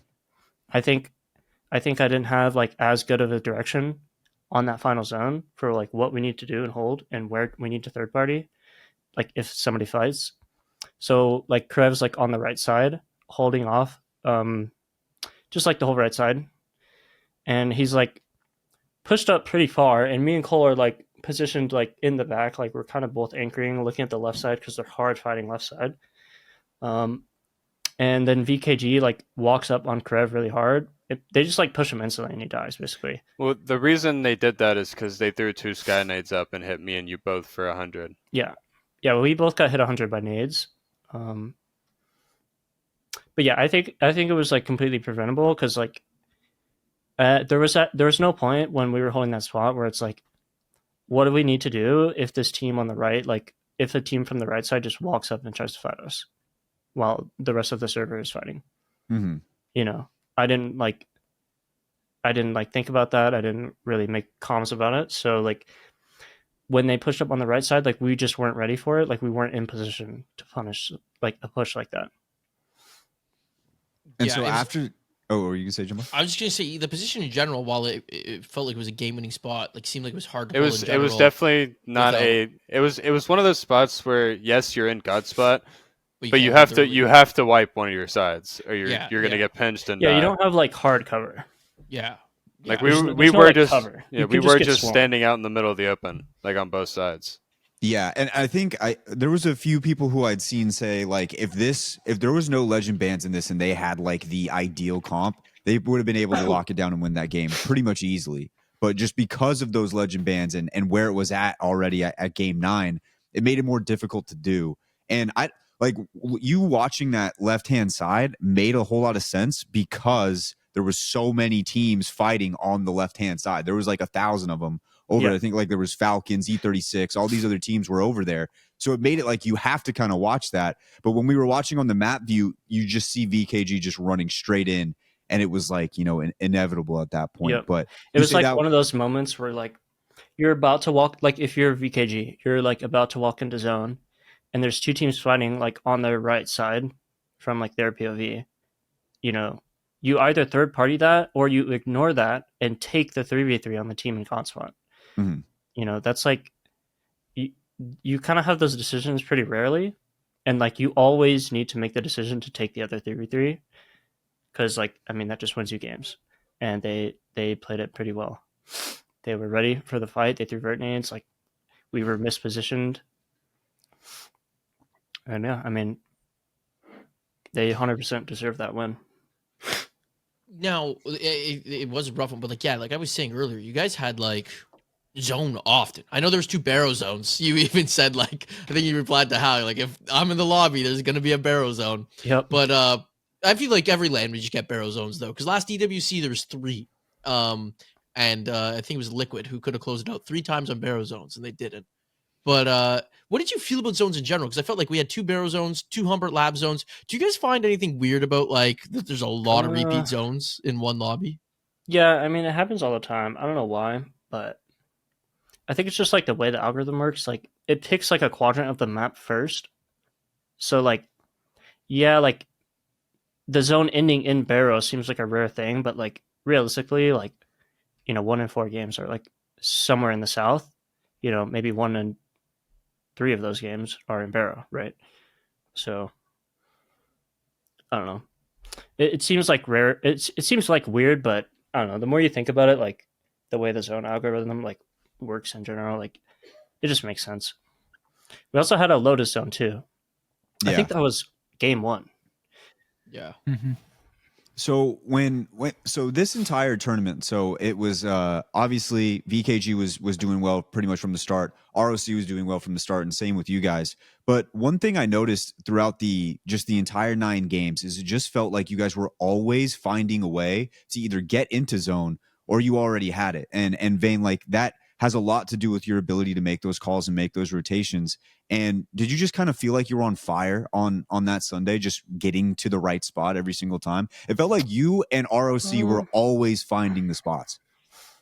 I mean, I don't know. I felt like my macro has always been like extremely good. I've always felt that way. As far as like, you can exclude game 9 because if you watch our VOD from game 9, I think it ended in 9 games. Maybe it was 10. I think it was 9. It was 9. But yeah, we literally just walk through the entire zone, and not a single team is holding one of the 10 spots that we walked through all the way to the There end. was nobody in Humbert. We walked from Lotus all the way to that back side. Nobody shot at us. We didn't fight a single team. We didn't shoot a single person. Like They were all south. They were kind of like closer to Old Town. They like called the zone wrong. Yeah. Yeah, first game in Humbert, everyone was there. Which I don't know why. I don't know when people are going to realize that there's not Old Town zones. Well, those things happen too. Like later on in the set, right? Like you don't have Wraith, you don't have Path, you don't have these rotation characters that you can leapfrog teams with. Like it's probably the first 3 teams got to Humbert, right? And they're playing these spots to gatekeep other teams. No one else can get into the zone because like they don't have the comp to do it, and there's not a balloon that they can take into the zone besides the one like. And it doesn't take you that very far, but like they don't have the tools to like get around these teams that are gatekeeping them. So like, 3 teams are basically gatekeeping the entire server. 15 other teams, they can't get into the zone. How do you It's feel like about Legend one way ban with that? to like look at it. Like when you have like a lot of games Legend ban, and now you feel like, well, what feels like fundamentals of the game have just been removed and gives like zone advantage. I feel like it needs to change some way. I don't really know how they would do it, but I feel like the way it is now is kind of just like a little like not amazing. Yeah, it does. It does feel like every single game is a little much, especially when you have those. Basically, to get it to reset on a certain character would take so many games to get there. It's never happening. It's never going to happen, right? There's like, too many that's just not characters to happening. scan consoles. Yeah. Yeah. Well, I mean, yeah, I feel like that. Like, if they would like not even change the legend bans itself, but give more characters, even just console. Like, we just got another one from the altar change, which is nice because after game 5, 6, when like Fuse, Cat, Watson are all banned, it's like now we either have to play Rampart or Mirage. And like there goes an entire like legend that's like actually good because we just have to play it for ring. Or Vantage. How would that make you lose Vantage? Also, like one thing too, like we're playing like comp at like a world class level in like a game that has characters that are designed to like be for fun and like be like a casual legend, right? Like, we have like Octane in the game, like he's supposed to just be fun. You're just supposed to run around and have fun. There's characters like that, and then there's characters who are like have all this utility and all this like team fighting like prowess and like like there's not that many characters that like have a ton of utility like that that are useful. Once you get to like 8 bands, 9 bands, it's like, well, here are the legends that are designed for fun, like Mirage and like Octane. Like Mirage has a console now, so like he's just played in comp because there's not enough consoles.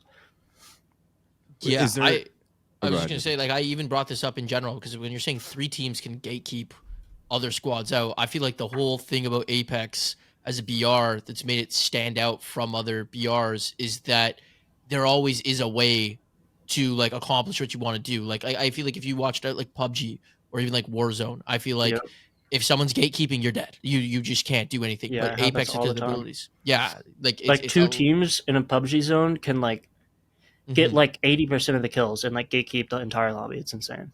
Yeah, so like getting zone, like the luck of it is like significantly more valuable. Where Apex, you always had a way to outplay. So like I didn't even think about that like how the later bans like removes that ability once those rotation characters are gone. Yeah, I don't know.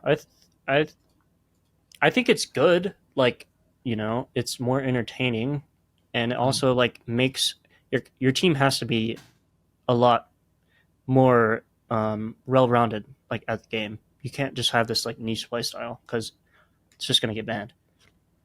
And then what do you do? But I don't know. I think you are right. I think if the tournament goes on long enough, like we're just like removing, you know, all of the things that make the game and comp interesting, like as a competitive BR. You know, like game 10, like how are we supposed to rotate into the zone? We have a Maggie ball. We're going to Maggie ball and hopefully run fast enough to not get shot at. Like, Yeah, we're on like Maggie, Sparrow, Mirage. Like, Yeah. Well, we're literally just running around. Like Maggie ball bangled. That's if we see someone, like we're just gonna fight them because there's no way around them.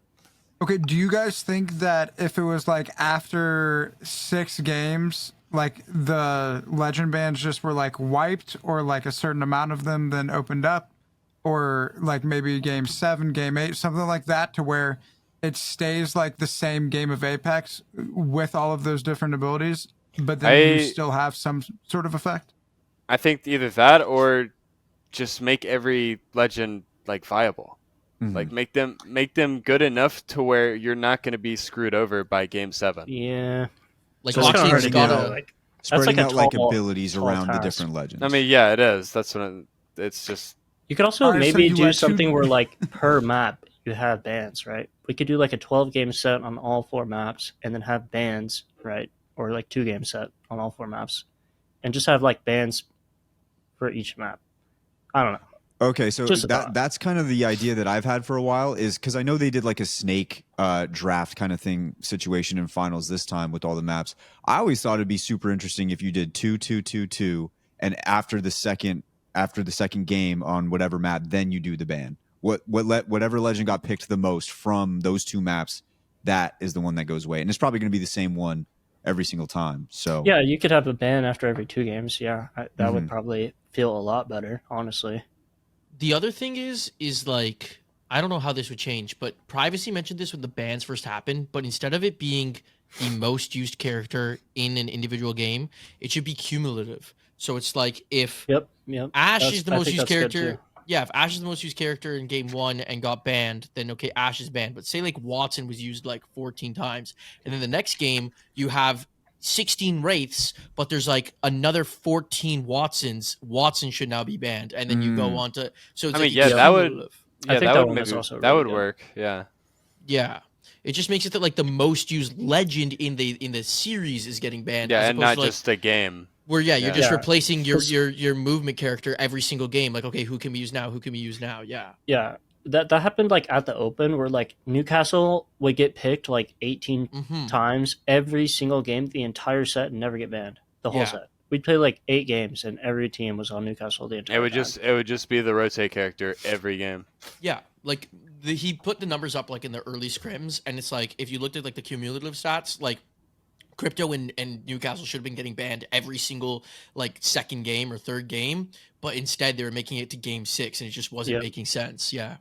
I like that a lot. Like when he said that, I was like, I think that's more representative of like if you're trying to get rid of the best character from the lobby, then that's the best way to do it. Yep, I would agree with that. The other thing too is you'd mentioned earlier in the interview, Vane, that you felt like with this team, you and Mcloven can play a lot of different characters, and I wonder if a lot of the teams that we're starting to see like do really well are benefiting from the legend ban system, just because there are a lot of players out there who have been in the trenches working their ass off playing Apex that maybe haven't gotten that opportunity because of different timings, whatever it may be in Apex, where obviously we didn't have a POI draft for a long time. I think that forced a lot of teams out, a lot of players out. Do you feel like this the legend ban system has at the very least made it to where those longtime players with a lot of different abilities on a lot of different legends have been able to thrive? Even looking at ROC, like a guy like Saucer, like for a long time trying to find his footing, and now with like these new things implemented, gets second, right? So it's like, do you feel like that's like been a major contributor for your guys' like success? Yeah, I mean, I would agree. You're just way more valuable now. Like if you have played every role, you know, even if you played like most of the roles, or you can learn quickly, right, to play other roles. Like Trev hasn't necessarily played every one in the game, but he's a very quick learner. So like to have somebody like that, like he may not have like the most LAN experience, but he's been around for a long time and he can learn very quickly. And he has like a really good attitude about it. So like, you know, it's very easy for like you know, me and Cole to play all these different things, and like for him to just pick something up that we need him to like pick up. All right, so we have 6 months before champs. What, like, with such an immense amount of time from now to then, what is your guys' mindset towards approaching it, and like how are you guys getting ready to stay locked in so that way you guys can show up the best you guys can for champs? I mean, the only I believe that the only reason we didn't win this LAN is because we just simply like weren't ready. Like we didn't have enough, you know, discipline in scrims or whatnot. Like we didn't have enough discipline in the finals. Like we made mistakes. Like we made small mistakes. We made critical errors. Like those things happen in the finals, right? Like we're a very new team, so like from now and until champs, it's all just polish, right? Like making sure that our chemistry is as polished as it can be. You know, making sure nobody's like swinging something alone, like ever. That should never happen. It did happen in the finals, by the way.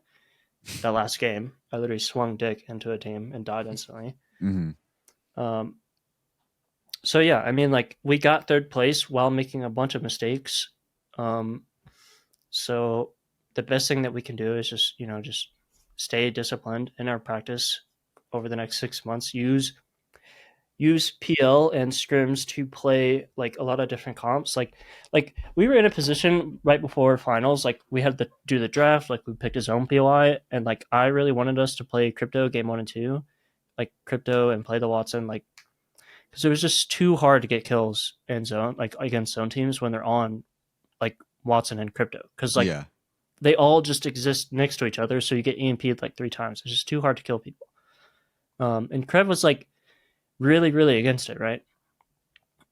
And like that's totally fine, but I don't want to be in a position next LAN when like we need to make an adjustment, because most likely you do. That like we like feel like we shouldn't be making an adjustment. Like I feel like everyone on the team should feel confident about that. So just use the next 6 months to branch out, play every comp we can, play all the roles we can, be as disciplined as we can, etc. Yeah, I was even going to say, like, Mcloven, earlier in the when we were talking about it, you already said, you're like, champs, we're coming away with this, right? For, like, your second LAN, what did it feel like coming away from also such a big, like, LAN, midseason playoffs, $2 million on the line and everything like that, third place, like, yeah, what did it just mean to you from that perspective? And then same thing, like, what do you think about going into the next 6 months? I think to me, it honestly just felt amazing, like to know that I finally made it to that point and to be able to have the chance to compete to win. I think that's one of the big things is like, yeah, like there's teams in the finals, but like they never really had a chance or like even like a shot to like win it. But like having like, I mean, we had multiple opportunities to, and to see that like that we had those opportunities, it felt really nice. Even if, you know, we didn't do it.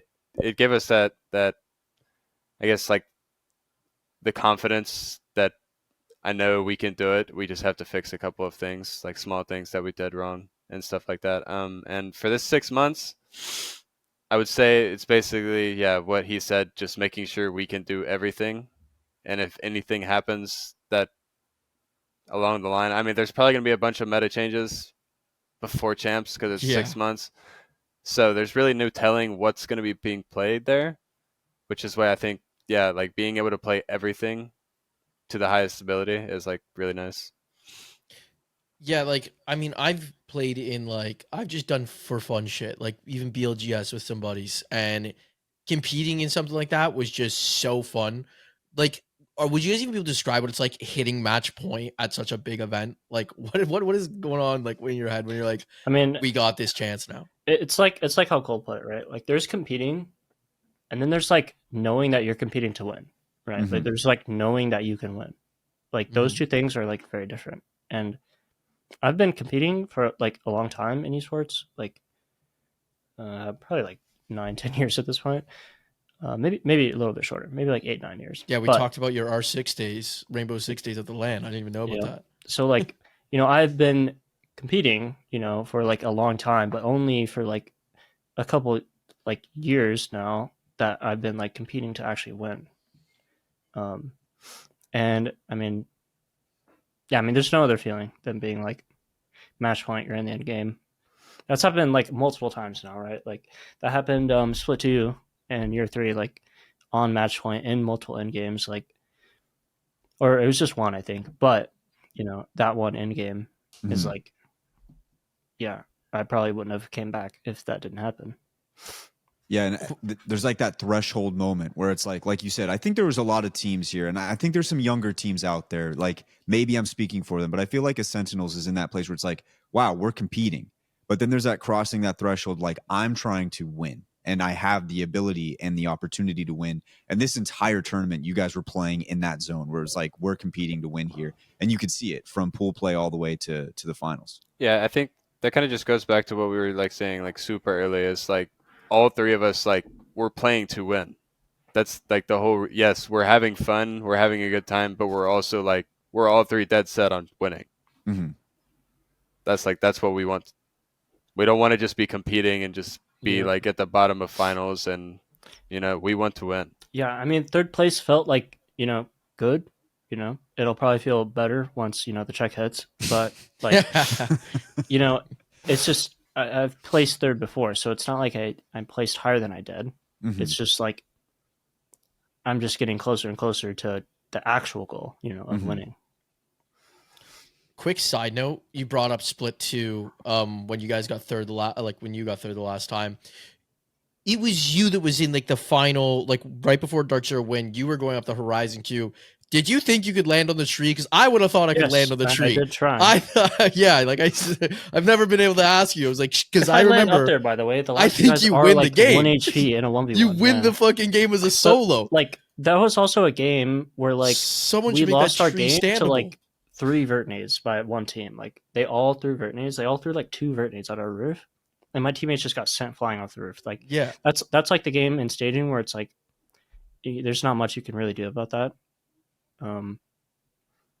So dude. Yeah, it's like I've had 2 games like that where like there's not much you can do about it in like a match point setting, and then like this LAN, like the last game we had a game where it's like we lost that because like we made mistakes and the other team didn't, right? So yeah, I just often wish I'm like, man, I wish that tree was standable because I think that would have been the crazy. You win for sure. I think like you just look down and shoot them and it's over. And that would have been the most insane final. I mean, that would have been history, no? Solo winning. That's what I'm saying. Solo. Yeah. That's what I'm saying. It would have changed everything. I only got 1 or 2 more. Do you guys have any more before he hits his final one? No, I'm mostly covered. Okay, so I just got 2 different questions because it's Mcloven's first time. Mcloven's, so I'm gonna have to ask him separate.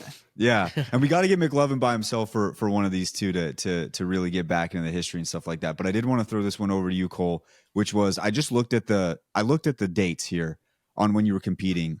Almost to the day, a year ago, you had placed 25th in the Split 2 North American Pro League, and now a year later, just 1 year. You just placed 3rd at the one of the biggest tournaments in Apex Legends history, EWC, and you are with this team. You're with his IGL, who's great. You got Karev, and you guys were balling out the entire time. Like it all changed in a year, and it's got to feel like a whirlwind. But just from your perspective, like, do you ever just kind of sit back and you're like, "What the hell happened, man? Like this is awesome." I feel like a big thing is. I mean, obviously, most of my teammates that I played with back then weren't super experienced when it came to like these high tier lobbies. They were great players. I loved them, but it's just how it was. I wasn't either. I didn't really have that much experience either. But I feel like playing with Van and Karev, them having that experience, I feel like it's just made it a lot easier on me. It just as a player in general. I love it. I love to see it. E, do you want to hit him with it? Yeah, we'll go with Vane first since you're the returning guest. All right, Vane, from the last time you were on the pod to now, what's the most important thing you've learned? When was the last time I was on the pod?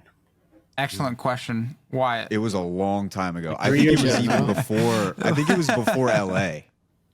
Yeah, it no, was. that's for Okay, sure so, before so LA. like maybe a year and a half, 2 years. Mhm. Yeah. Yeah, let me here, I can get you a date. We have a lot of episodes, I'm not gonna lie. I'm scrolling through them on. Was it on YouTube? I don't even know if it was on YouTube think it yet. was I don't on even think we YouTube, were so, on like- YouTube yet. No, Yeah. I'm looking through Spotify as we speak. Here, I got Jeez. this vein. I don't know. That's a good question. Oh, it was 1 year ago, season 18, whenever that was. It was. Oh, hold on. YouTube's lagging. August 3rd, 2023. So, Damn. almost 2 years. Yeah. Damn. Yeah. I don't know. I mean, I would say like a big theme in my life that I try to apply is like, as a person, you're only going to get X amount of opportunities, right? So like, it's your job to like be as ready, like as a person for those opportunities so that they don't pass you by, right? Like, I think, these last 2 years, I've, especially like this LAN as well, and like this team has like further like reinforced that like ideology. Like I'm only gonna have a certain amount of opportunities in the Apex scene to like win something big, right? So like it's really on me to like be as ready as a person, like in game, like mechanics, calling, like confidence, etc. Like, and I think that just applies also to life in general. Like you don't want to like have this opportunity come by and then like you try and take it but fall short, right? You don't want to be like stagnant. You want to always be pushing the envelope in your life. Yeah. All right, Mcloven. This is your first time on the pod, so I get to ask you a different question. And so you are very easily and clearly performing in the top 1% of Apex Legends players. Huge congratulations to you. Love that for you. What has so if somebody, regardless of the field that they were pursuing, wanted to reach that like top 1%, what is one thing that you've learned along your journey that somebody, regardless of the field, could apply to theirs? Having a good mental is the most important thing, I believe. Like, believing in yourself and believing in your teammates is one of the biggest things when it comes to doing whatever you want to do in life. All right, well, ladies and gents, that was Vane. That was Mcloven. Shout out Mcloven hopping on the first time. Vane second time on. I do want to say this before we leave too. I am notoriously one of the biggest jinxes, and I'm a bad luck charm It's for bad. almost Just every don't team say that it. I No, no, talk no. about. You guys got screwed Like if coming on the you pod. guys, You can't be are saying it. legitimate- You got yeah, that's why. No, No, no, no. this is what Okay, I'm about I'm to gonna. say. No. We're shutting it down. Why? Whatever you were gonna No, no, say. no. I like Vane. I like Mcloven. It's Why- okay. no, Privacy you- told me this. Privacy told me the same thing before. He told me before groups even started. I said we're winning. Yeah. We didn't win, but we got third. But Dude, you do not know about I'm a Wyatt. different. I'm a different. Listen, beast. you This guys is what I had was gonna sauce say. on. You guys had sauce on before. This is what I The was gonna kiss say. of death. No. But I'm a kiss of death. Wyatt wasn't gassing up Sauce, saying that like, oh, I really hope you guys. Well, I thought he was just gonna do his typical. Hope next time you're on here, you're lifting a trophy. Let me say what I was gonna say. Okay, I am. We a kiss say of that to death. everyone. What I'm going to say is, when Japan rolls around, I'm going to put out a prediction, and I might say that you guys are No, at the don't. bottom of the leaderboard. Yeah, bottom. Okay, he said Dude. bottom. But don't Said take bottom. that to heart. Vane just talked about how he I'm only has a reversing limited it. amount of time left to get reversing this it. done, and you are gonna put I'm not Nah, going to that's say they're going to hateful. win. I'm not going to say That's they're going to hateful. win. I'm going to say I'm going to pick a team, and then I'm going to be like, and by the way, NIP dead last. Don't take that to heart. That is me trying to work with the voodoo, fucking trying at to work you with the guys when he magic, says trying to it. get you guys into that Gonna winning at you guys position. when he says it. It's okay. Okay, I'll put a that's little. me trying to get you guys there. Hey, I'm gonna put a little XD underneath it. no. go. The best thing you There can do you is go. actually say "fuck you, Wyatt." That's the Because best thing I you can picked do. Fnatic. I said Fnatic's winning, and the first 2 games they got 20th and 19th back to back. I said Shopify was winning before the tournament started. They didn't make finals. This is just 2 examples of many times that I have absolutely chalked the team's Wyatt, chance. no Hey, one's it's- gonna want to it's- come on the pod. Hey, and it's tell not me you, this. man. It's them. It's all No, them. It's this not you. man was talking about how he felt like Sentinels was gonna win the last like the Pro League Championship day, and then they had just the barely most made it. abysmal. Yeah, they were so bad. It was absolutely terrible. I'm pretty So sure Carter was like half dead playing that. Just because keep of what that Wyatt in mind. said. Just keep that in mind. Not exactly because of what Wyatt said, but I mean, dude, if Wyatt wants you to do well or he thinks you're going to do well, it is bad news. And this was the crazy part. On the prediction show, I said Fnatic, and after I ended it, I went to one of the guys we were hosting it with, and I said, I wanted to say NIP, but I didn't want to chalk their chances. And then you guys get third. So this is what I'm going to be doing for champs. I'm going to be employing this strategy for champs. I like you guys. And I got to do what I got to do just to help you guys out. But that's all I wanted to say. Thank you guys for hopping on the show. We appreciate it. And hopefully the next time you guys hop on, we got that trophy. Thank you. Thank you so much. Sounds It'll good. be a long Thank time you. from now, but It will be. It'll be half a year. it'll be half a year. But once again, thank you guys for hopping on. Of course. Thanks for having us. Thank you. All right, boys and girls. That was Ninjas in Pajamas. Shout out to NIP for hopping on the show. Ladies and gents, we've got the heart to heart time. Heart to heart, Jumba, you're up. Well, I mean, like I was at EWC all week, so the heart to heart might be like, I was worried because I was at a hotel by myself. Not like there's other people at my hotel, but like I wasn't with any Apex people really. The talent was all at one. The players were all at another hotel. So I thought like my experience was going to kind of suck because I wasn't going to be with a lot of people. But instead, on the flip side, it kind of forced me to get to meet like people from other games. So I started like meeting people from Counter-Strike world, Valorant world, doing stuff with that where it's like I ended up watching a bunch of Valorant at this tournament. Absolutely jinxed the fuck out of Fnatic. So tragic.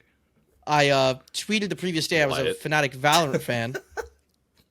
I tweeted the previous day I was a Fnatic Valorant fan after they won in semifinal in like a great fashion, come back down 0-1 to win 2-0 or 2-1 in a best of 3, go to finals. Next day's best of 5, and they win the first game 13-4, the second game 13-1. I'm not at the venue. Texting some friends, they're like, get over here now. I fucking get over there. They're up like 9-7 or something like that, or like 8-7. And then lost that game. It was like, okay, they're still up 2-1.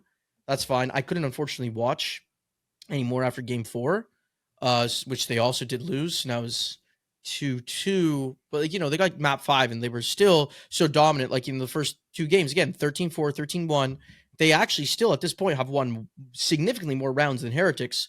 And then a little bit later, I checked and they lost the entire tournament. Came second place. After I tweeted out, after game 2, I tweeted out, I've been a Fnatic fan for two days now, but I knew they always had this in them. I literally, the fucked up part too is like, I'm going to tweet this because this is taking a page out of Wyatt's book. I think it's funny. And then I jinxed their ass. Yeah. Some are saying, not me, that maybe I brought Fnatic into the top 10 after Jumba dropped them out. No, because I talked about Fnatic Valorant. I just want to say for people that are trying to come onto the podcast, I had the jersey buff this weekend, so like we're not all jinxes here, all right?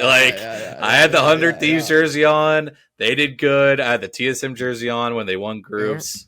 I'm just saying it's not all of us, all right? I own 4 jerseys. Enoch, and 2 of them you muted.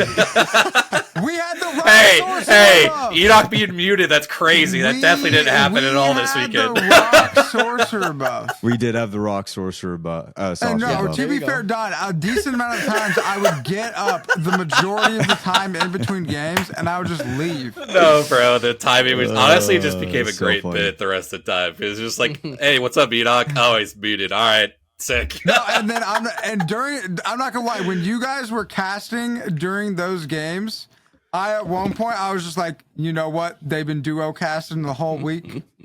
I'm not finding my slot to hop in and say something. Wyatt goes hard, bro. Talking.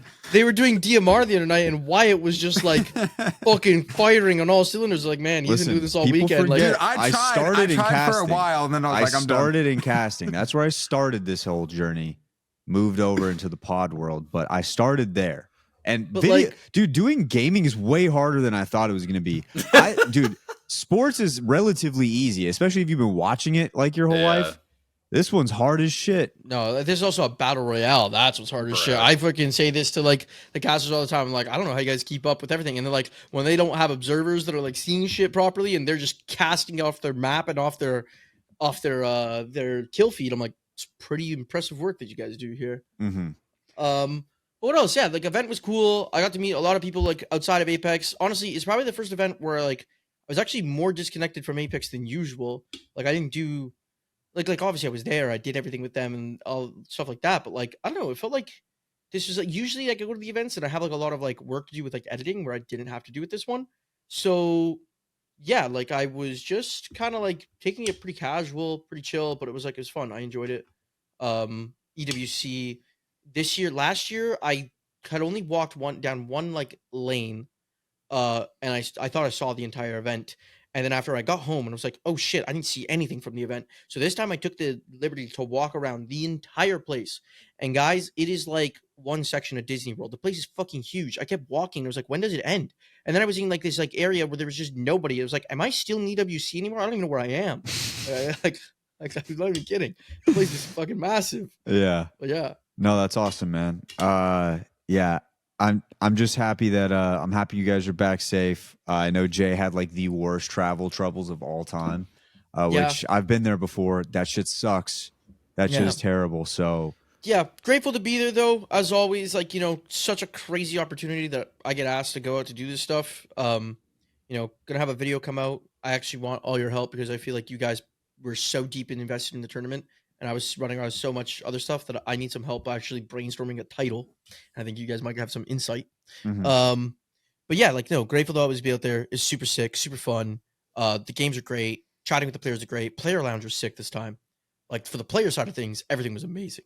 Yeah. Player lounge was so cool. They got rid of our Spanish lattes though. We had Spanish lattes last year. They were so good. Not going back next year. We had to buy them this time from Starbucks. They were free last year. I was like, hey, like anyone, if you're listening to this, get the Spanish lattes back. That was like when We me need and those. Enoch tried to go get those free Red Bulls in NOLA, and there was like a fucking. I spawn camped that shit. Enoch spawn I was out there waiting at was least ready. like 10 minutes before. I didn't get one, And but I still Enoch. almost didn't get one Yeah. because I wasn't trying to be like one of those guys that just like blocking everybody from getting up.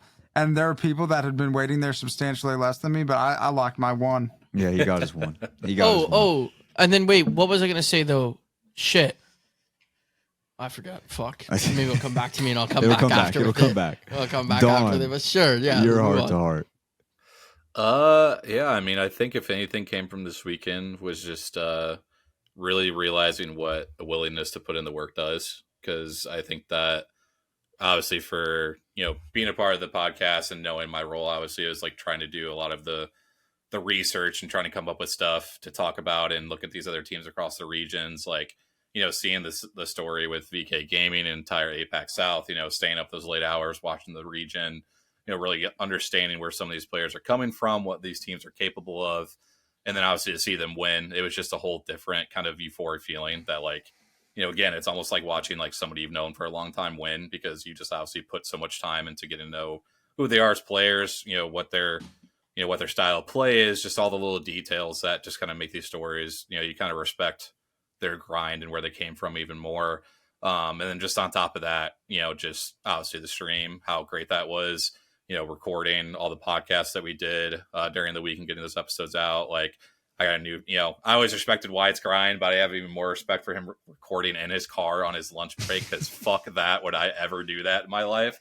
If I'm on a lunch break, he's got AC in there. Yeah, he's got the AC. So, but no, it just like between, again, the streams and the research over the past year and doing all that stuff, it just, again, like it's really the work and the hours, putting the guides together, like all the different stuff. Like it's really come to a lot of very cool opportunities, a lot of cool things headed my way, and a lot of, fans I didn't think I would ever have, or like any of that kind of stuff. So it's been really cool. And again, just all comes down to putting in those hours. And I think maybe unmatched to Wyatt, I think I'd have put a lot of them in, because Wyatt, I mean, he's all over the place for this podcast. So. Bro, no, yeah. I'll follow it up. That was going to be my heart to heart too. And it's just something, there's just something I love. And I've had this for a while, and it doesn't happen with everything that I do, but like for certain things, like I used to work with my cousin. I used to be a welder with my cousin, and like I like welding. It's cool, but also it's definitely like a mentally and like physically taxing job at points. But when I was doing it with my cousin, I could have worked that job 24 hours in a row, because you're working with somebody you like, somebody you want to be around, and you're both working towards a common goal.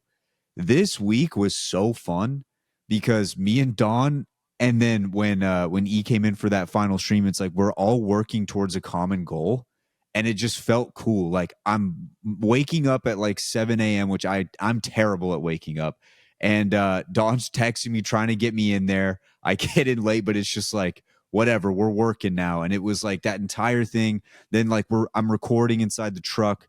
I'm getting it uploaded. Definitely not on work time. But we're getting it up, getting everything ready to go. It just feels fun. It feels good. And when the games were over, when everything was said and done, that Sunday night, a lot of time behind a screen I spent. So I just I sat at a bar by myself just to kind of decompress from staring at screens, basically from like fucking Thursday to Sunday.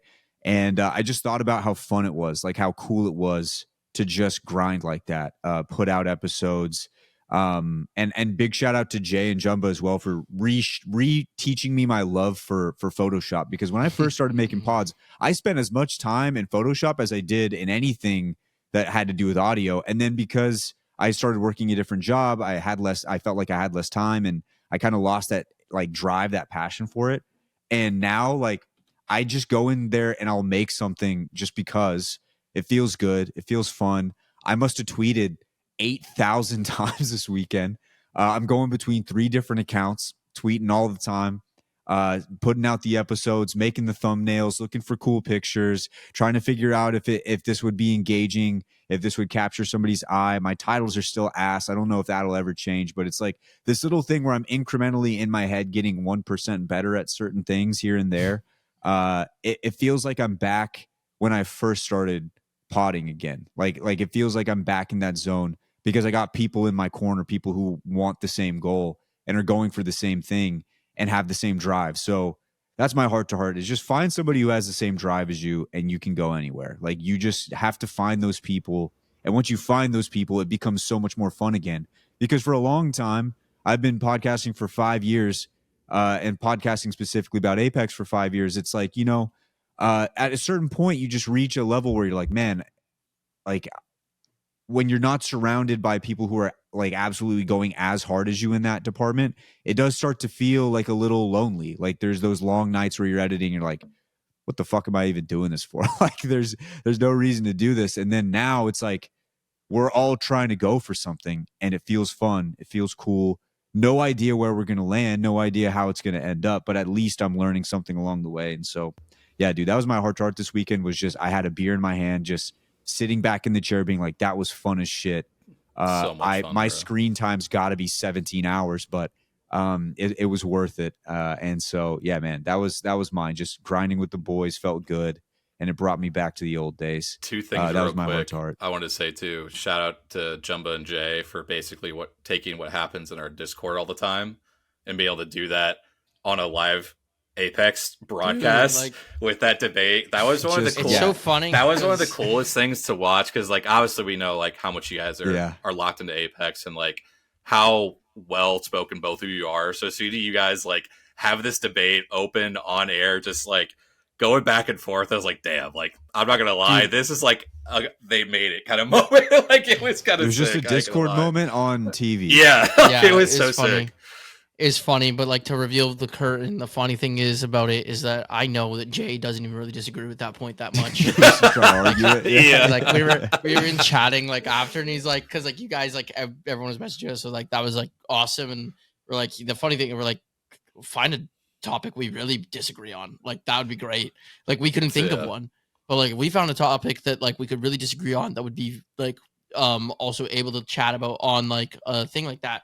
Like the content would be way better because like Jay even said he's like because like if I really sat there and think of it, he's like I wouldn't mind if crypto was deleted. Like he's like but like and like the reason he brought that up because at first I was like texting you guys for like hot takes. I told you I asked freaking Vaxlon for a hot take, but then I was gonna say something about like the devotion. I was gonna talk about it being like the low skill weapon, but I was gonna like really hammer in that like if you compared to like everything like P20s, Mozams, like even like charge rifle when it was hit scan, that like I was gonna say that Devo was still lower skill. Even if I don't even know if I fully believe in that, I just thought it would be something I could be strong about, and maybe there was some like counterpoints, right? And it was funny because I said like like Jay's like, what did you want to debate? I bring this up, and like immediately Jamerson's behind us goes, no, P20s, and I was like, see, like that. But then Jay's like, but realistically, he's like, there's not much discussion that could be there because basically I could say something, and then he just goes, but P20s, and then after I defend why not P20s, and he'll go,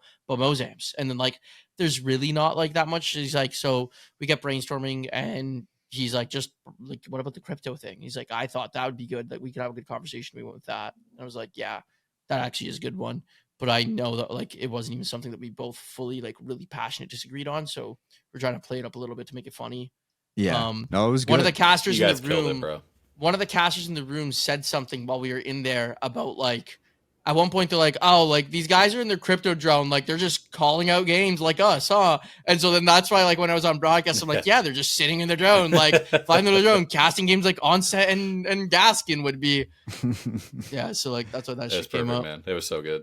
It was good. No, I'm happy because honestly, that day was like the longest day for me. I was really tired, and like I got off the broadcast after, and I'm like, I need food, I need to leave, and like I was like, usually like at events, I'm a pretty social guy. I like being around people all the time. I'm always like, I see people sitting, I just walk up, start chatting. I'm pretty like extrovert with that, and something about in that moment, I saw a big group of like friends of mine like in the like fucking cafeteria, and I was like, I need to go sit alone, and I just need to go. And they saw me after, like, why are you sitting alone? I'm like, I needed 5 minutes. I don't know what's going on. I just need 5 minutes here. And like, I thought it was bad, and then everyone started like messaging me and saying that they liked it. I was like, okay, this makes me feel a little bit better. So yeah.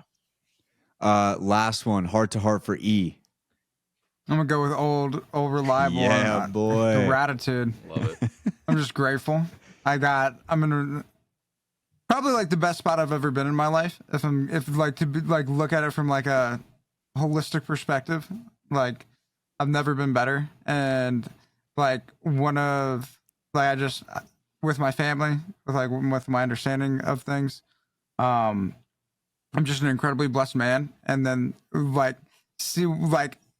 seeing Wyatt hammer out the podcast and just getting it done regardless. And I had been slacking on my my podcast grit, and I was letting other things like pop up and be like, oh, I gotta make sure it's okay if I miss a week. Oh, I can miss this too. And so like seeing that, I was like, man, I need to step it up. And so I'm just incredibly thankful that in the different things that I do, I have people that I can look to and be like, man, like that guy's getting it done. I need to step up my game. And so it's cool. And I'm just grateful. Just Appreciate a grateful that. guy. Appreciate that, big dog. Well, That's awesome. Ladies, well, you had something? Well, do you think this should be funny? Do you guys want to hear about how a bag services agent fucking just absolutely gaslight this shit on me for like This 15 story's minutes crazy, after yeah. 17 and a half hours of travel? What happened? Like this lady, so like I get home and my bag is just not at the freaking thing. Now I'm very used to my bag being one of the last out because I always get to the airport really early. And so I think when you check it in first, it comes out last. But this time I was like, I don't think this bag's coming. And like, I'm not seeing any more bags. And it said offload complete. So I walk up to the guy and the guy's like, no, offloading's not complete. So I go stand there for another 10 minutes. And I was like, a bag has not come down anymore. No one is around. I'm alone here. My bag is not here. So I walk up to baggage services to say like, hey, I don't think my bag's here. And so the girl types it in and everything like that. And this lady, she freaking turns around and she goes, yeah, it's not here. It's in Athens still. And I was like, shit. Okay. I was like, well, like, what am I supposed to do? So I'm obviously annoyed, but I'm annoyed about the situation, not annoyed towards her. So she pulls out like a form, tells me to start filling it out. And she's like, yeah, sometimes you're supposed to grab it, and you're supposed to pick it up and then recheck it. I was like, yeah, I go in Saudi Arabia. I asked if I was supposed to pick it up and they told me I wasn't supposed to. I go, and then my sticker, the luggage tag sticker, says that it's coming straight to Toronto. So I didn't think I was supposed to. I was told I was not supposed to. She's like, yeah, some countries are different. I'm like, I know. I go, but like, I asked. I'm like, I really did ask. I'm like, and they told me not to. So I'm still feeling that. She's like, yeah, but some countries are different. I was like, okay, I understand that. But I'm like, I'm just saying I asked. So I was not aware I was supposed to pick it up because they told me I don't. And then my sticker says that it's going to Toronto. And so I'm like filling out this paper and stuff like that. She's like, well, you have to understand that like sometimes countries are different. And I was like, I'm like, I don't know what you want me to tell you at this point. I'm like, that's fine. I go, but it doesn't make sense for this to be different. I go, when the sticker says via Athens to Toronto, and like, I'm like, and like there I asked and they told me that thing. I was like, so I'm like, I just didn't grab it because I was told not to grab it. And so like, she's like, well, like even here sometimes when our sticker says like the final destination, it doesn't actually mean that. It means that you have to go pick it up. And I go, okay, that's not true. Because when and I said this to her, because this is literally the first time it's ever happened. When I was in Toronto, when I was going down to Saudi Arabia, I asked the lady that was the gate agent here, and I asked her, I said, do I need to pick up my bag? She goes, I'm going to let you see for yourself. She shows me the sticker. She goes, what does this say? I says, Saudi Arabia. She goes, so anytime you see a sticker and it says the final destination, it means you don't have to pick up your bag. It's going to be transported for you. So I said this to the city. I'm like, the Air Canada agent explained this to me. I go, so don't tell me now that like she was wrong and this is saying Toronto and it didn't come because I was supposed to pick it up. I'm like, I don't think I was supposed to pick it up, basically. Right. So anyways, I'm now getting a little bit agitated because she has said this to me like 5 or 6 times in a row that countries are different. She says it like again. And I was like, okay, you want to keep saying countries are different? I'm like, this is not the first time I've traveled to Saudi Arabia. I go, and last time they put my bag all the way through when I came the same way, Saudi Arabia to fucking Air Canada. And she's like, well, things could change in a year. Or like, well, she didn't say a year. She goes, things could change since the last time you went. I was like, okay, that's fine. And I'm just filling up my paper. And all of a sudden she hits me with, you're annoyed right now, but you were supposed to pick up the bag. I was like, lady, I'm fucking about to lose it. I'm about to fucking lose it. It's just a crazy calm. What the? 17 and a half hours of travel I just finished. Is and this that's lady what Brian? You're annoyed right now, but you were supposed to pick it. I was like, why are you saying that to me? The sticker says Toronto. I'm like, yeah, am I annoyed? I'm annoyed that like my bag's not here. I'm like, but I haven't said anything to you. I'm like, I'm not annoyed with you. Who wouldn't be annoyed that their bag's missing? I'm like, what am I supposed to do? I'm like, how do I get it back?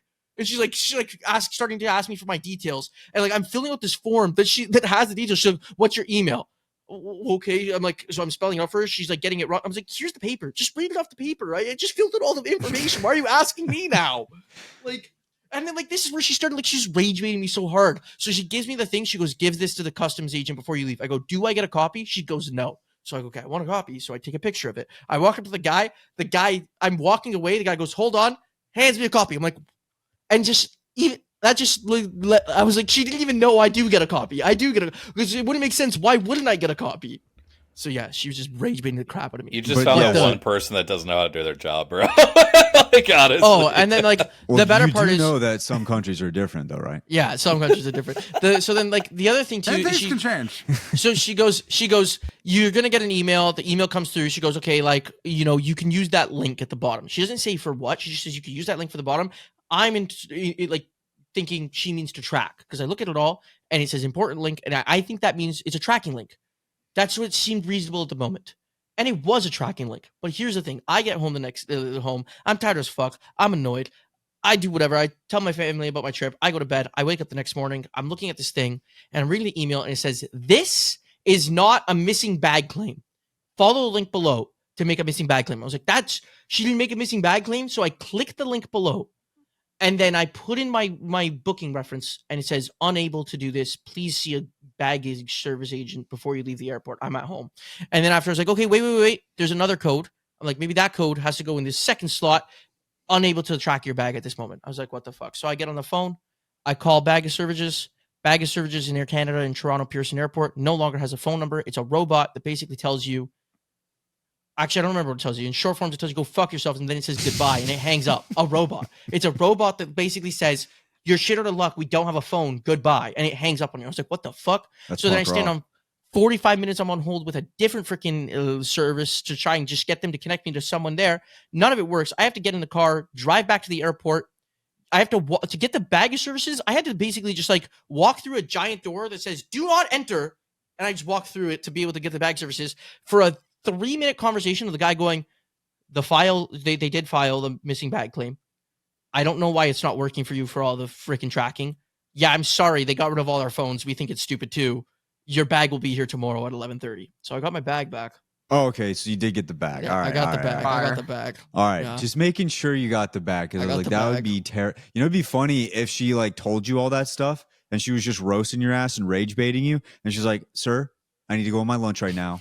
I will be right back. And then No, it she was like put a 9 bag over PM. her shoulder and it was your fucking bag. Yeah, and she my walked bag. out. My bag. And that was the other thing. Like there was other stuff too that was like just getting me irked because she was like, what type of bag is it? So I'm thinking she wants to know the brand.